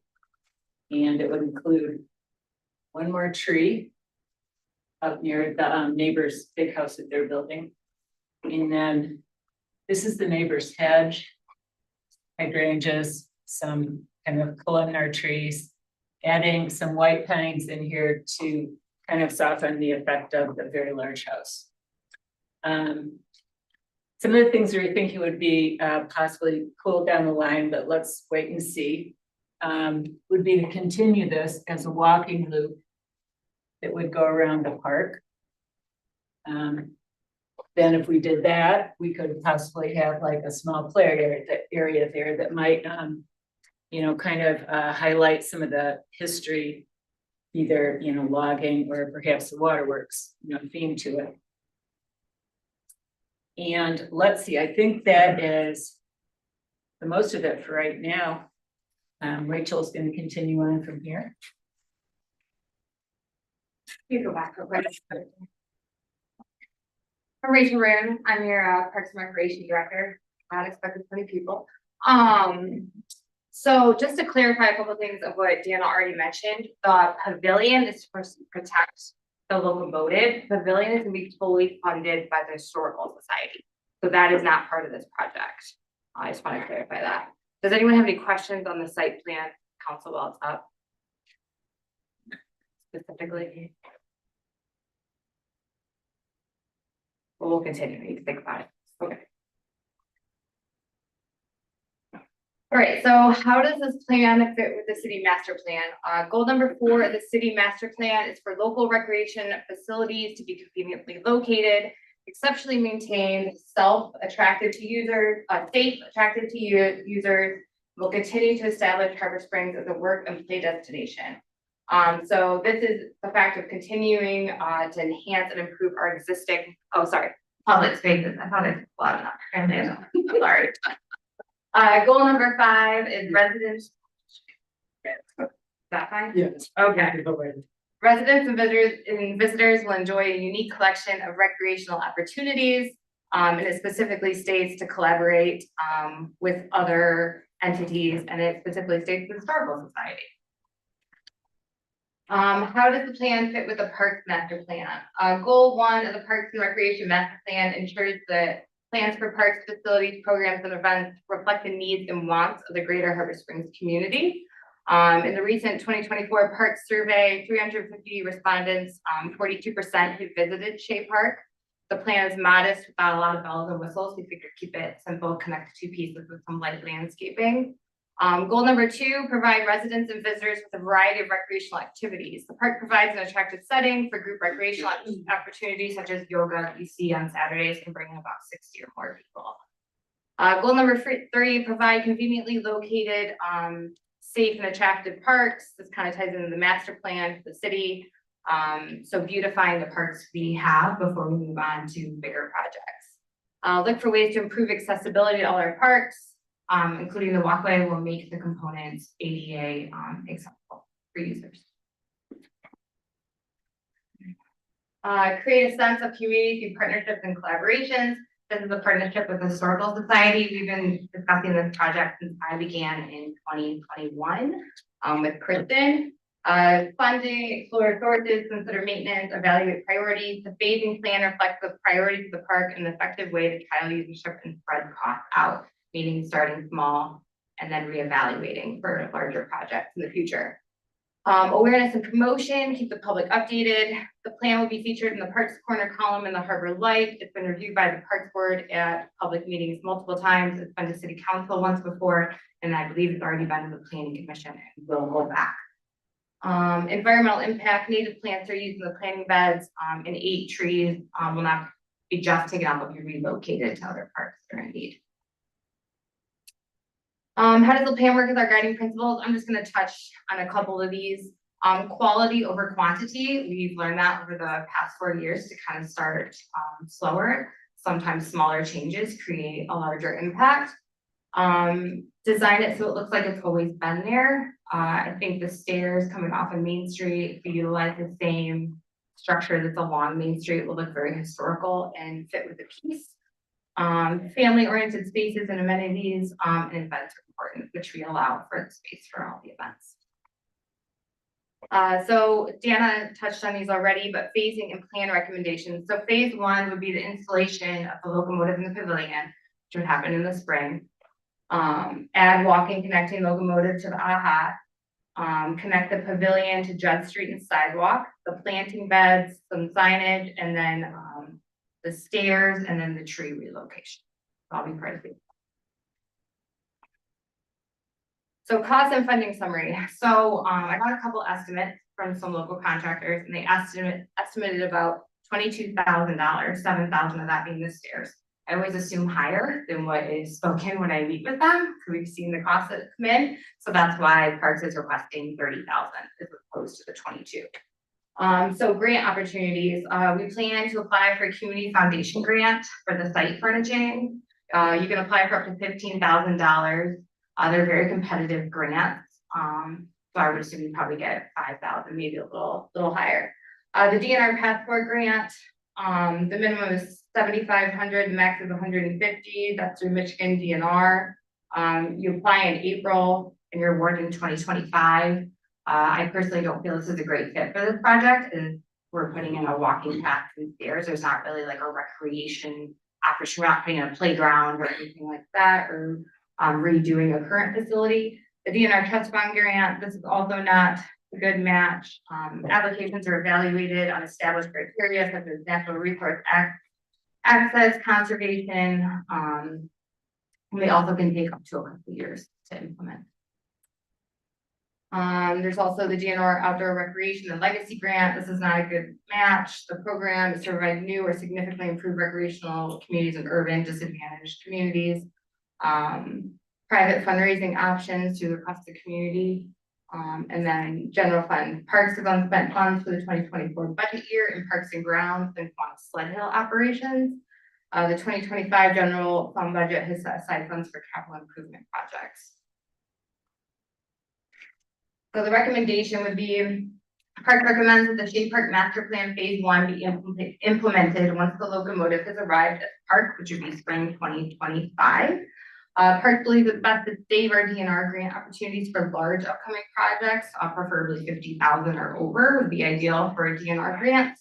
Park is optimistic that locals will support this project. We believe there have been too many asks for project funding in the past, and this might not be a great fit for fundraising opportunities.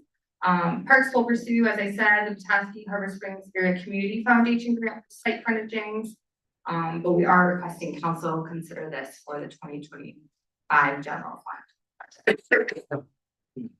Next step to be community review, which would come back to Parks Board Planning Commission, complete the engineering plan for the Planning Commission meeting, present the engineering plans to Planning Commission, and then present council for final approval.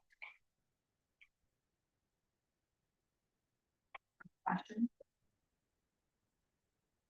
I know, anybody else, any other questions from the audience? Yes, I have a question. I want to know why. Isn't Harbor Springs good enough without all this extra chunk? As in jump the locomotives. Extra stuff, isn't it just fine the way it is? Why? Ma'am, could you please, Identify yourself. Scotty Lansel, so I did press the button. 150 West Bluff Drive.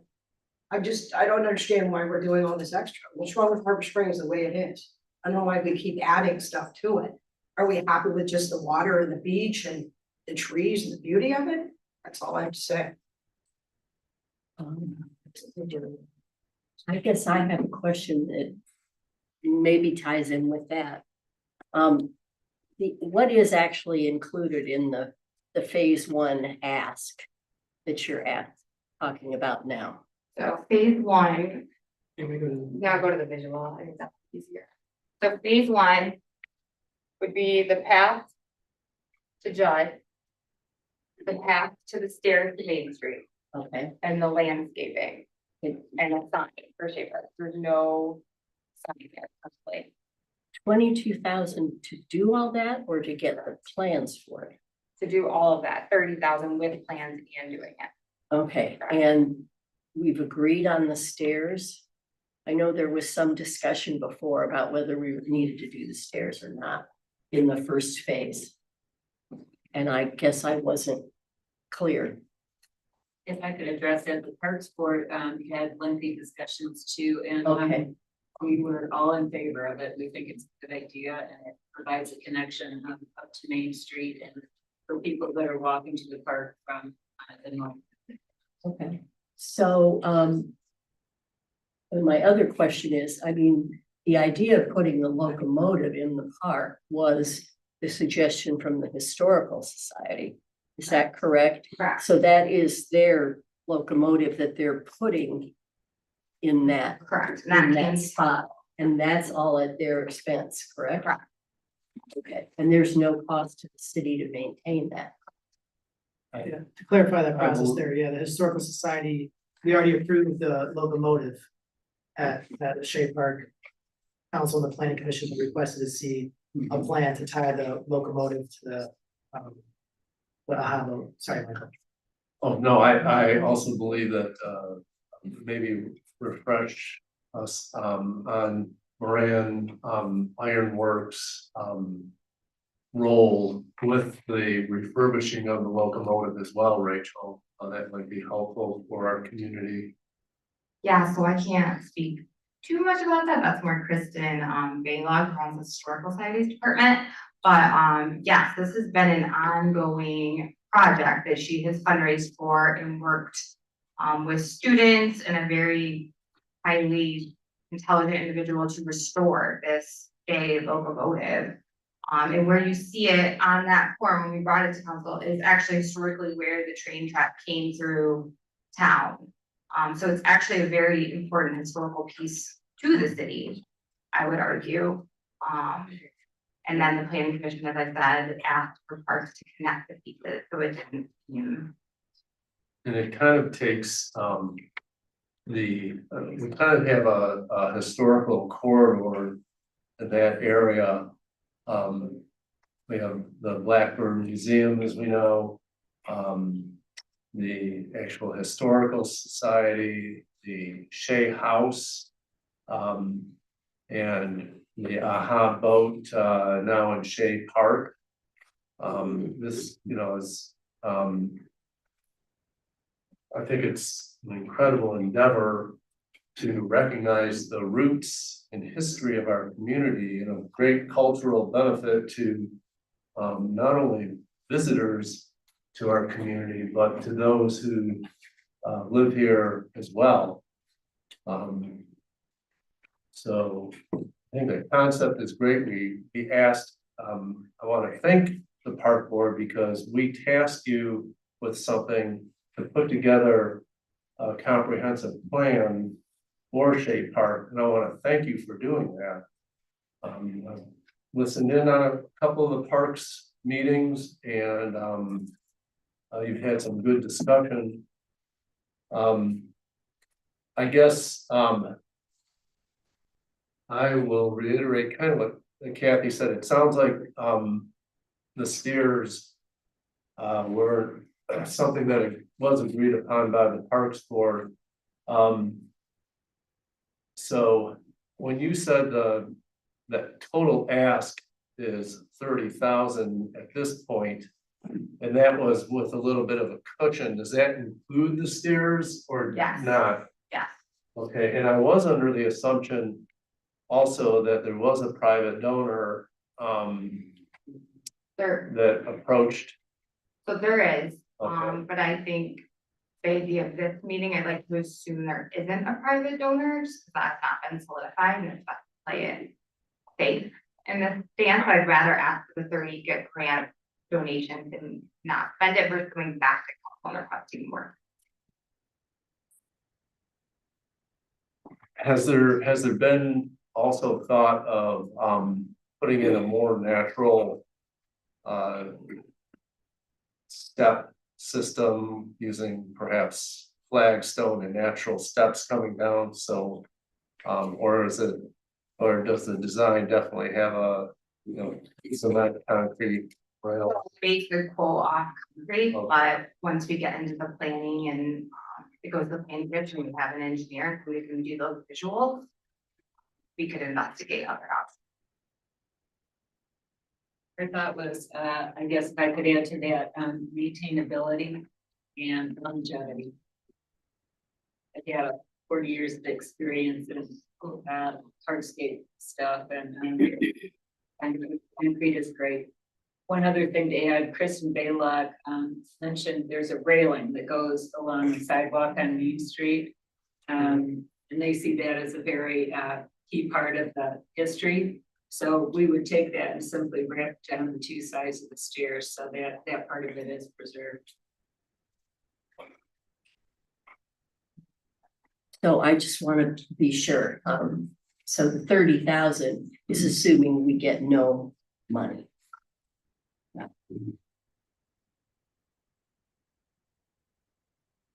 I think the train is really cool. My grandson, I think of a little boy in the county over here to see it. My concern is we only have parking for 3 cars.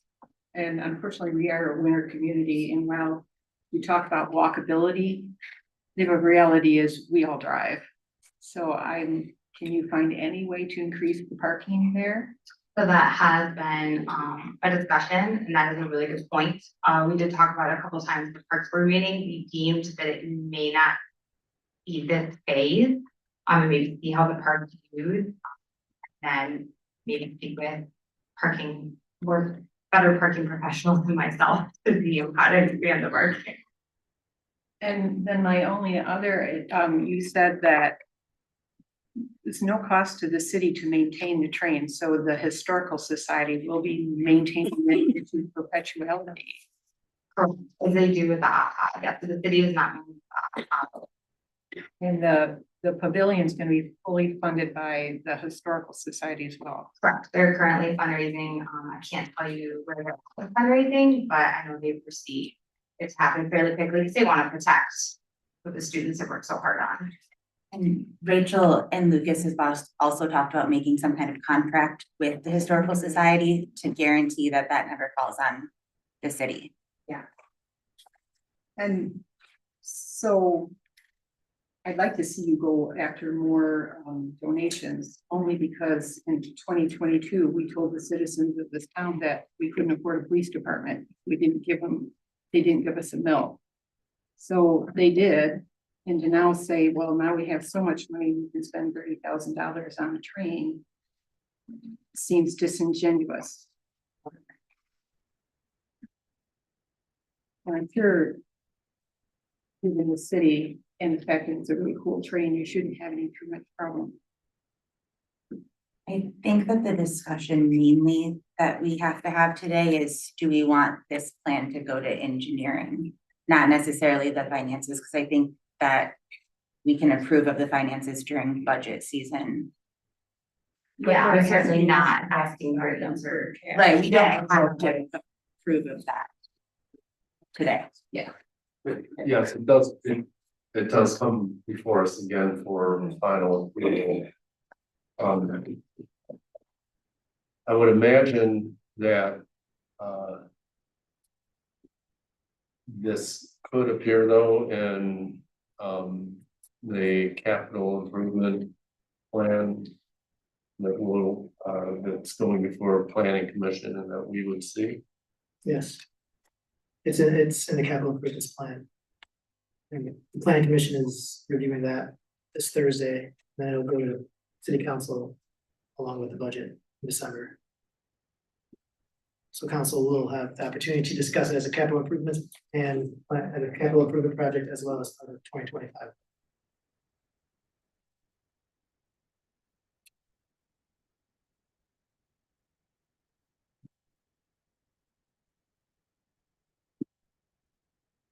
Just correct me if I'm wrong, but I would say this probably is our top priority in our list of parks priorities right now.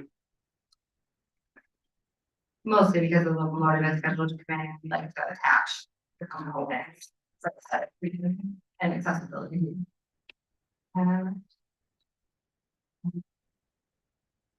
Yeah, Mr. Mayor, there's, if you want to open up to the citizens' comments, we have one hand raised on Zoom. Okay, go ahead.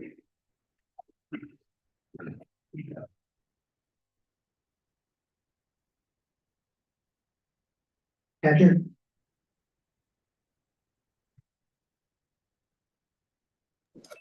Hello, hi, Thatcher Waller, 2625 Pennsylvania Avenue. With this park, and it looks very interesting, I think there are refinements that are needed, but I was wondering about lighting. I was a lighting designer in my career and did parks and public spaces. And I'm a little concerned about actually the AHA not being kind of lit. These are opportunities for, well, there's security issues certainly, but maybe some environmentally responsible lighting should be considered. So that's really all I have to say. And I'm very excited about the park. So thank you very much.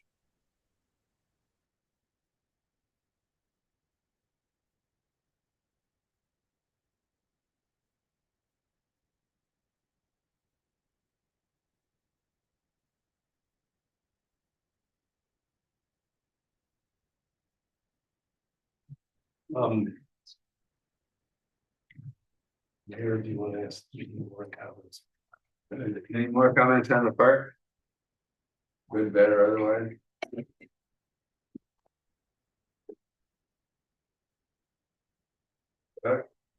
Hello, Taylor Dewey, Walker Road. Just wondering when the train is due to arrive in the park. Spring 2025. Spring. Yeah, I don't Do you know not the have a exact date? date. It'll come chugging into town. Spring 2025. Late at night. Chugging. They actually are going to install it on a train bed with rails. That'd be pretty cool.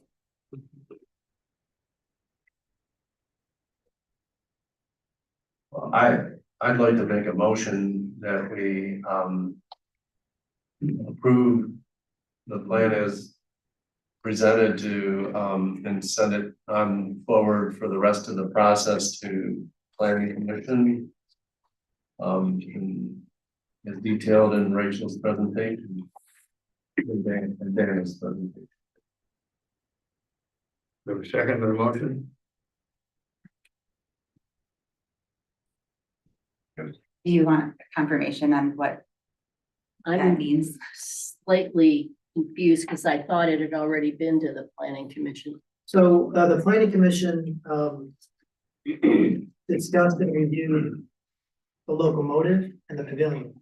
It had the same request as city council to create a general plan for Shea Park. So now this plan would go to the planning commission. Okay, I think to clarify what the motion is, it's to approve the plan, to set it, to go forward in the process of going to the planning commission and getting engineered designs for it.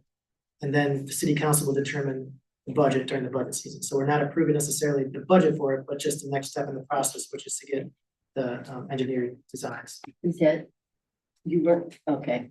That was my motion. Thank you. I will say it. Good. I think that's when we can just, all in favor? Yes, Aye. Nay. Motion carried. Thank you, Rachel and Dan.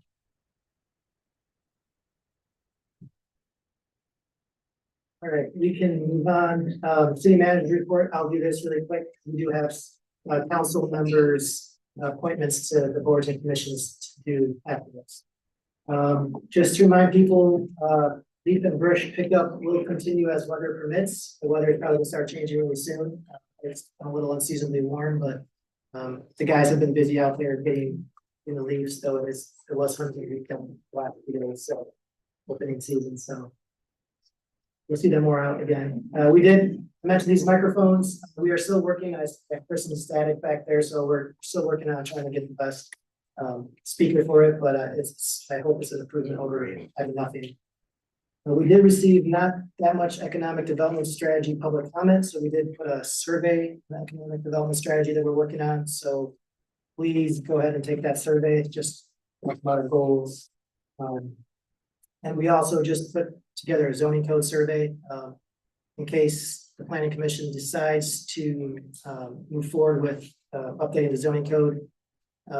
We want to have some information from the public on what they like or what they do not like about the zoning code. They'll give us some information on how to proceed forward. So that is also on the website, zoning code survey. I encourage everyone to take that survey. As far as meetings went, you heard basically what happened with the Parks Board. And you know, the special meetings with the Planning Commission, the RRC reviewed the economic development strategy. The DDA approved an amended merchants walkway contract and an orientation packet for oncoming DDA members. The tree board is discussing vegetation management on city property, as well as a community survey. And as far as my meetings, there was just a MPPA board members meeting in Lansing. I have reached out, especially because we have, I don't think any of the council members here have actually received a presentation from an MPPA member themselves. So I reached out to the MPPA president to come and potentially give us a presentation in the next couple of months. So you have a more in-depth understanding of what the MPPA is and how important it is to our organization. Any questions about the happenings in the city?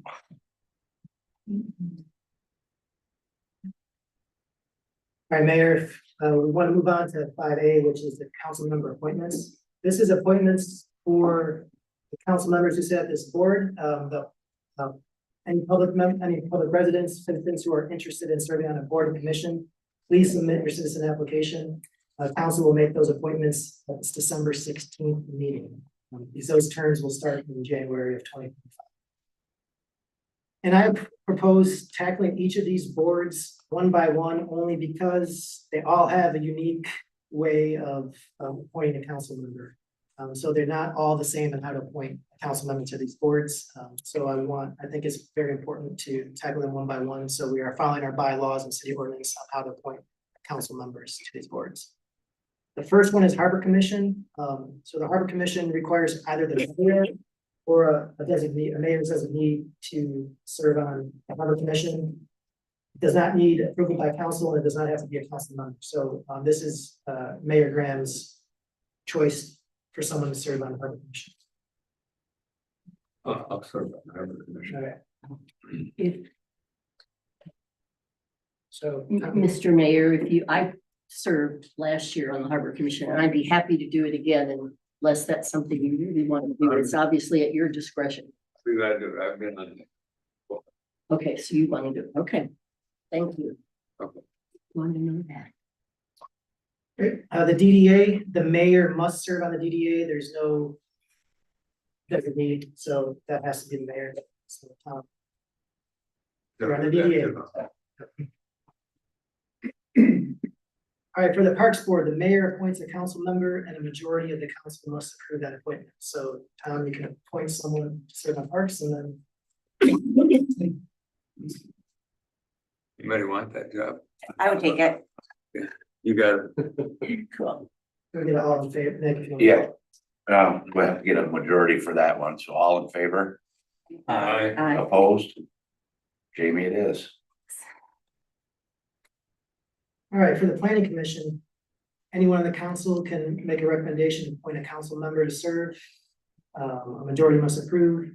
The council must also fix the member's term on the planning commission, which cannot exceed the member's term as an office as a council member. So you can appoint for one year or 2 years. That's up to the council. Mrs. Marshall, is that something you might be interested in? Yeah. Whoa. That's a big one. But yes, I could do that if the council chooses. You also had served on tree board, is that correct? Yeah, but I've also been on the ZBA, so I know something about planning. It's something I'd be willing to do too. I'm currently on ZBA and have been on it 2 years, but I certainly would, if you had wanted to do that, I would gladly relinquish it to you.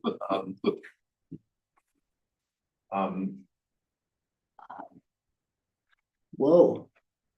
Because I believe you served on the Harbor Commission as well, so. Given what I do for a living, I'd be interested in doing it as well. Planning commission? Planning commission, What? Oops, we went dark. Oh. Yeah.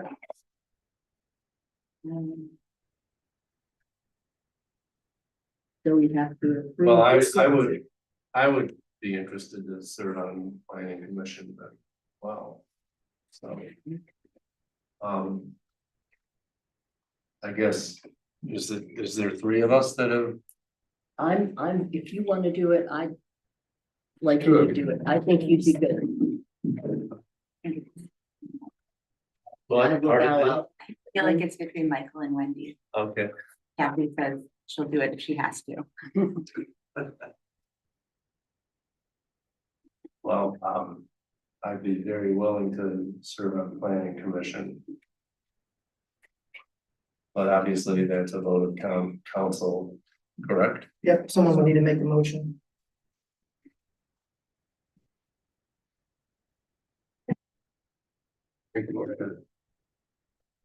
Put this big guy on.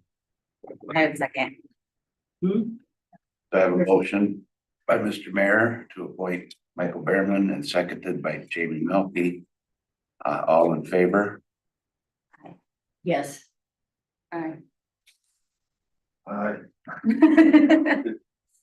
you guys. I'd like to vote for myself. All opposed? We do have an appointment to the planning commission, Councilman Michael Behrman.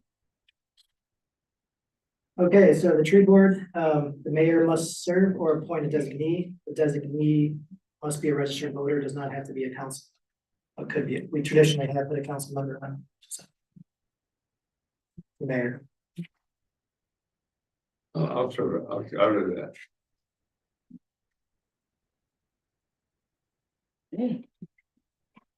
All in favor? No, it doesn't need to be all. Huh? Yeah. Yeah, the council must approve it. Sorry. Yeah. Hmm? The mayor is offered to be on the tree advisory board. It looks like the bylaws state that have to have the majority of the council approve it.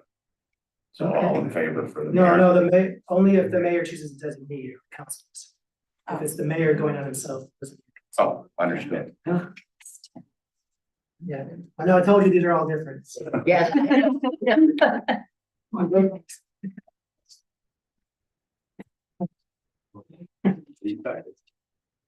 All right, so the zoning board of appeals, the council appoints a member by majority vote. It may, the council may appoint a council member to serve on a ZBA, but a council member does not need to serve on a ZBA. Historically, we've always had a council member serve on a ZBA. But if you guys do not choose a council member, you can always appoint a citizen to fill that role in this.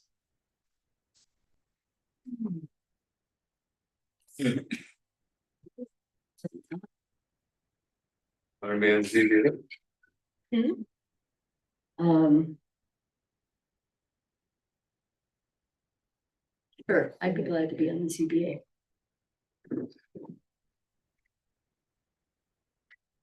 That one does require a majority vote. All in favor of Kathy Macho joining the ZBA? Aye. Opposed? Motion carried. Okay, for the RRC committee, council appoints by majority of council members serve on the RRC. Currently, Jamie is serving on that. I'll stay on it if nobody else is interested. Okay. I do it, but I see the RRC as a major point of contention in this town, so I'm not in favor of keeping the RRC. So it's gonna be a conflict of interest for me to be on it, and it's the only one left.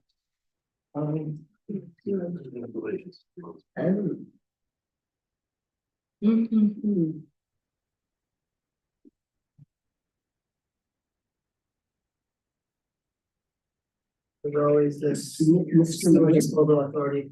Hmm? There's always a sewage disposal. I'm dying. Would you be interested in zoning and then maybe Kathy would do sewer? Are you speaking of what? Oh. I can do sewer. Oh, you want to do sewer? No. Oh, wonderful, I'm just perfect for that. I mean,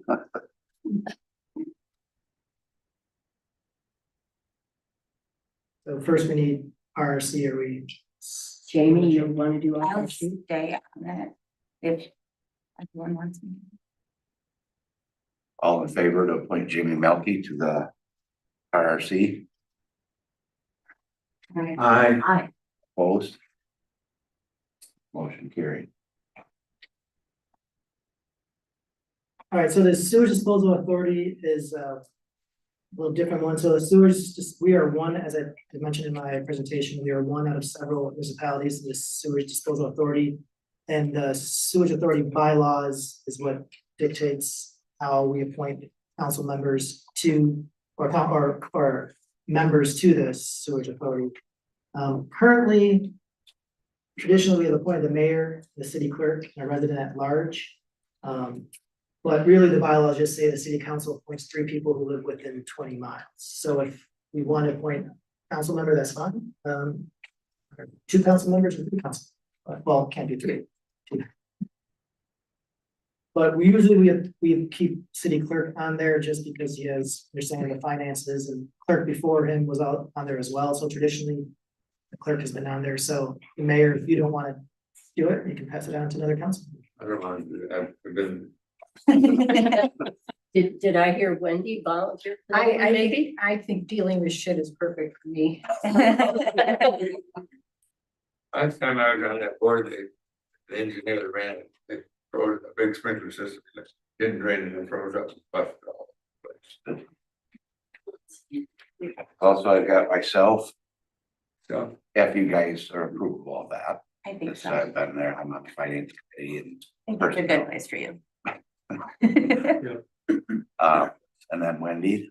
when next do we do that? Anybody else? Is the third, anybody in the audience? Well, we already have a citizen at large whose term expires December 16th, and he would like to be reappointed, but if anyone else wants to see that, I think we should consider him at Who's that? David Lamarche. At that time, though? I think, yeah, we should consider that, Just the two spots. yeah.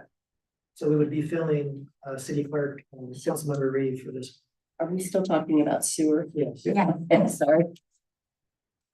So did I understand Wendy wants to do that one? Yeah. Great. I'm in favor of that. Okay, so from what I'm gathering from council is David Lamarche can be reappointed, I'll be reappointed. And council will approve Wendy Reed to be the third person. I think we should wait till December 16th to reappoint David Lamarche. That's Okay, that's fine. So we get, we'll appoint 2 out of the 3. Right. Tonight. okay. So all in favor of approving my appointment and Wendy Reed appointment to the sewer authority? Okay, I'm in favor. Aye. Aye. Aye. Aye. Anybody opposed? Motion carried. I'll give you the directions to get out there. Quite an interesting meeting. I think I want. Wasted here. So. I think those are all the appointments that need to happen. Oh, City- the fire authority is already, The fire authority, the mayor is required to serve. I did talk to Mayor Graham about that. He is required to serve on the fire authority. They do meet quarterly, I think. you've got lots on your plate, Mr. Mayor. Always seem to be that way. Okay. Yeah, really, the only one you can take off of it is the tree board I was gonna say, if you, or the harbor. Harbor, something. if there's any of the others you'd like to. If he were to decide at some point that he wanted to, could he trade? I don't see, there's nothing in the bylaws. that- Okay. Except for the planning commission,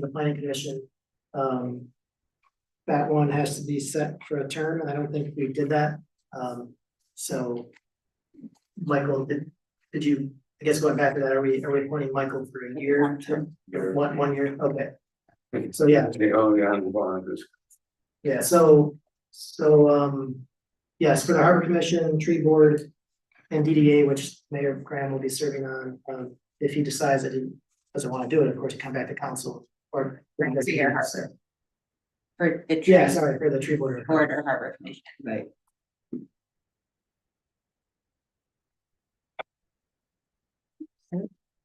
That's all that's on the agenda. So the next agenda item would be Mr. Grant, Mr. Mayor, city council new and old business.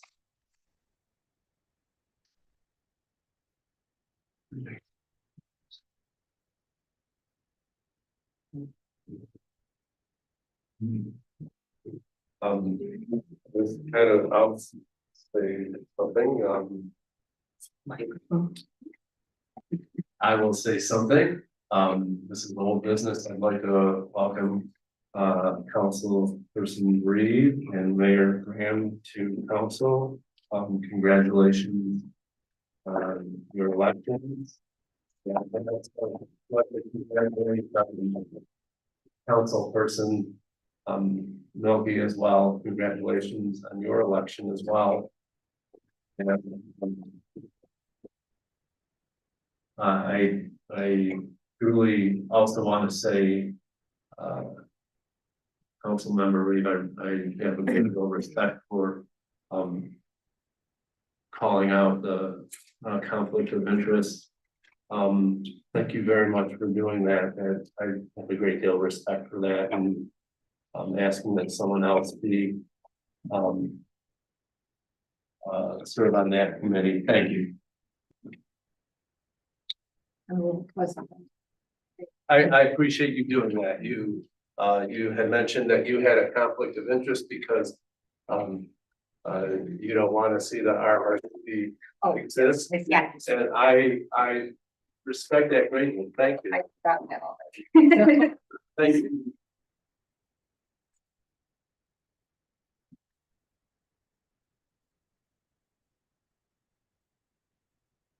We new or old business? The section, I'm sorry, the section with 6 is new or old business. So if you have anything. So going back to what we were doing at the beginning in the meeting, I'd like to explore repealing the zoning moratorium if the city attorney thinks it would be safe. And here. Like to explore repealing the zoning moratorium if the city attorney agrees it would be safe. Okay, Wendy, if you could just tell me what you would like me to do, I could not quite hear that. Currently, we have a building moratorium in place until December 5th. If you think we would be safe to repeal it now, I'd like to explore that. I mean, it's serving no purpose, we might as well get rid of it. Well, it's not my decision, and it's, would we be safe in doing it? I think my position was, that the old code is in force in effect. If you want to be doubly sure, which is not an unwise thing to do, the moratorium for a limited period of time seemed to make sense. Now I recognize that there are some people who are economically hurt by that action. And so it's not my decision as to whether to continue it or not. I'll leave it at that. So the moratorium, more so most important is holding a public hearing to readopt the old code. That is probably what we would find to be, as Jim said, being doubly safe, being extra cautious to ensure that the old code, that we cannot be challenged legally. If we do have that public hearing, it would minimize any risk whatsoever of being successfully challenged that the old code is not in place. So a moratorium on permits would prevent potentially that going to a lawsuit because no permits would be issued. Is there,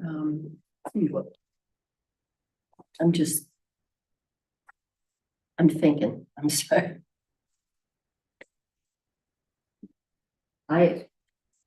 Well, and this is also a good question that, the council should motion whether or not to add this to agenda for now or to add it for another agenda. Because it's not part of the discussion. That's my So other question. we can give you answers as city staff, but if you really want to have a discussion about it, you should motion to amend the agenda or add it to another agenda.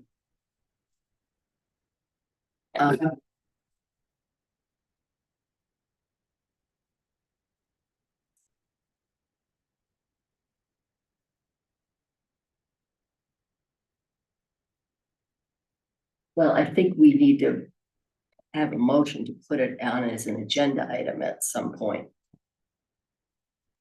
I mean, if that's what Councilman Reed wants to do.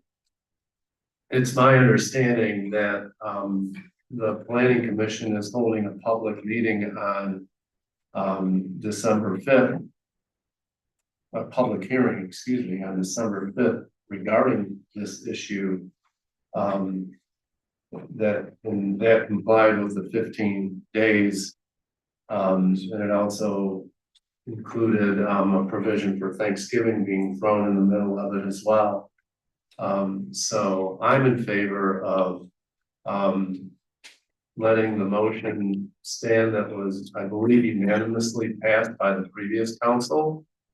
And letting the process take place and letting a public hearing go on as set forth with the Michigan Zoning Enabling Act.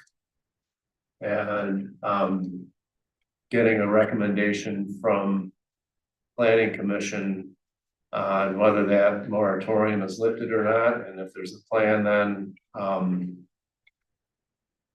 for moving forward with the process of writing a new zoning plan while the old zoning plan is in place. When is our next council meeting, might I ask? December 2nd. And when is the one following that? We do have a budget hearing council meeting on December 9th. We could always. We could always call a special meeting as well. That's just how I feel about it. Not sure.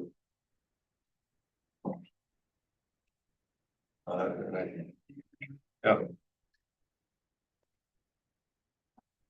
I feel the moratorium is appropriate, so I'm fine with where we left it at the last meeting. Moratorium seems to always come up for extensions. I don't know why, but they always seem to. For that reason, I'm not for it. This moratorium is for 35 days, so council, it'll expire in 35 days unless it is extended. And yeah, so we'll have a planning commission recommendation on December 5th. One thing to consider is our building season here, the rhythm of building is you start your project in September and everybody's deadline in this community is July 1st. So you can't give up a month easily. You end up losing all of next season and they won't be done by July 1st. They'll not be until July 1st of 2026. So I understand perfectly what they're complaining about. It's my understanding that any current building with permits that have already been pulled, whether under the existence of the old zoning code or the repealed zoning code, building continues. It's any new permits that are being pulled or were effective the last council meeting 2 weeks ago. So we've already been 14 days into it. Those are just new permits. The city's not issuing new building permits or zoning permits. Does that include variances? Well, I can tell you that the ZBA has not heard a zoning variance in At least 6 months, probably a year. probably, I think the last one we heard was, no, within a year, but probably, I want to say January, maybe, February. So this is the first request that I've heard from Mr. Michaels about wanting a permit. We haven't had any other requests in November. Oh, the gentleman that spoke earlier? Yes. Oh, Mr. Michaels, Robert Michaels.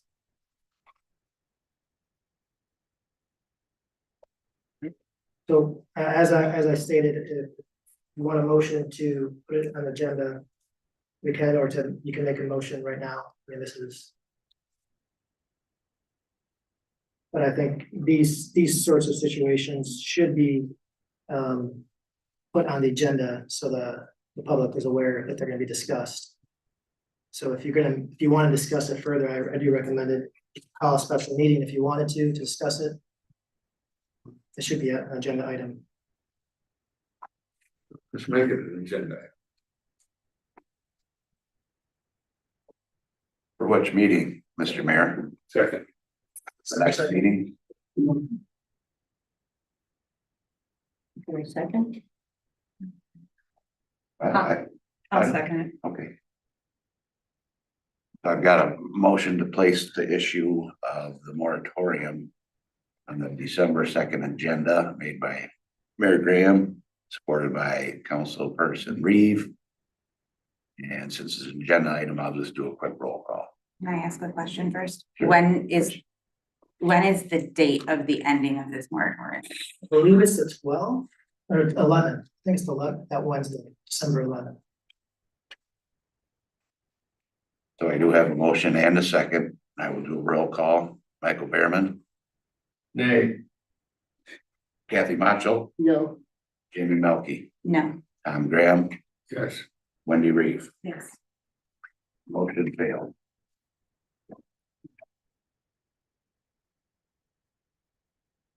All right, any other old or new business? Yes, sir.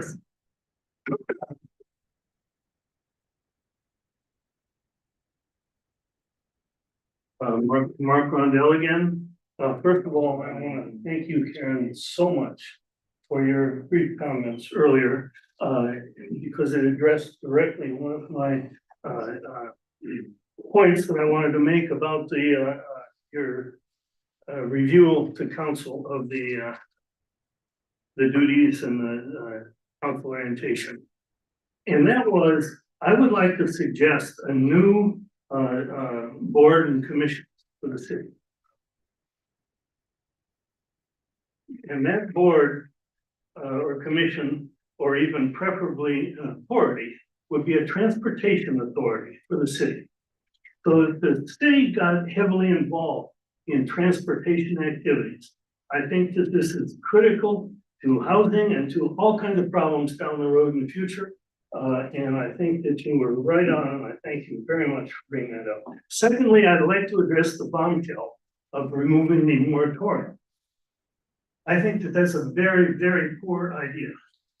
I would like to remind council that their mandate by being elected officials are to consider the well-being of the community as a whole, not private interests in terms of development or what they can and can't do with a temporary moratorium. This zoning proposal that was talked about and passed unanimously last spring was a long thought out process, because it was determined that the old zoning proposal was not in the best interest of the citizens of Harbor Springs. And I think that before we get involved in just going back to that, we should spend the time and really work on things, including the master plan changes that our city manager referred to earlier about housing.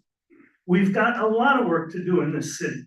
And if we're going to really consider the best interest of the citizens of Harbor Springs in the future. Thank you very much.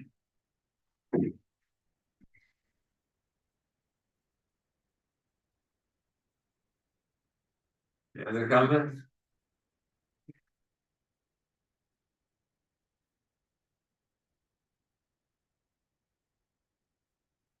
No adjourn? Oh, Mr. Mayor, we do not need a motion to adjourn, you can just adjourn. You're the boss on that one. I thought you didn't look. Oh, it's adjourned.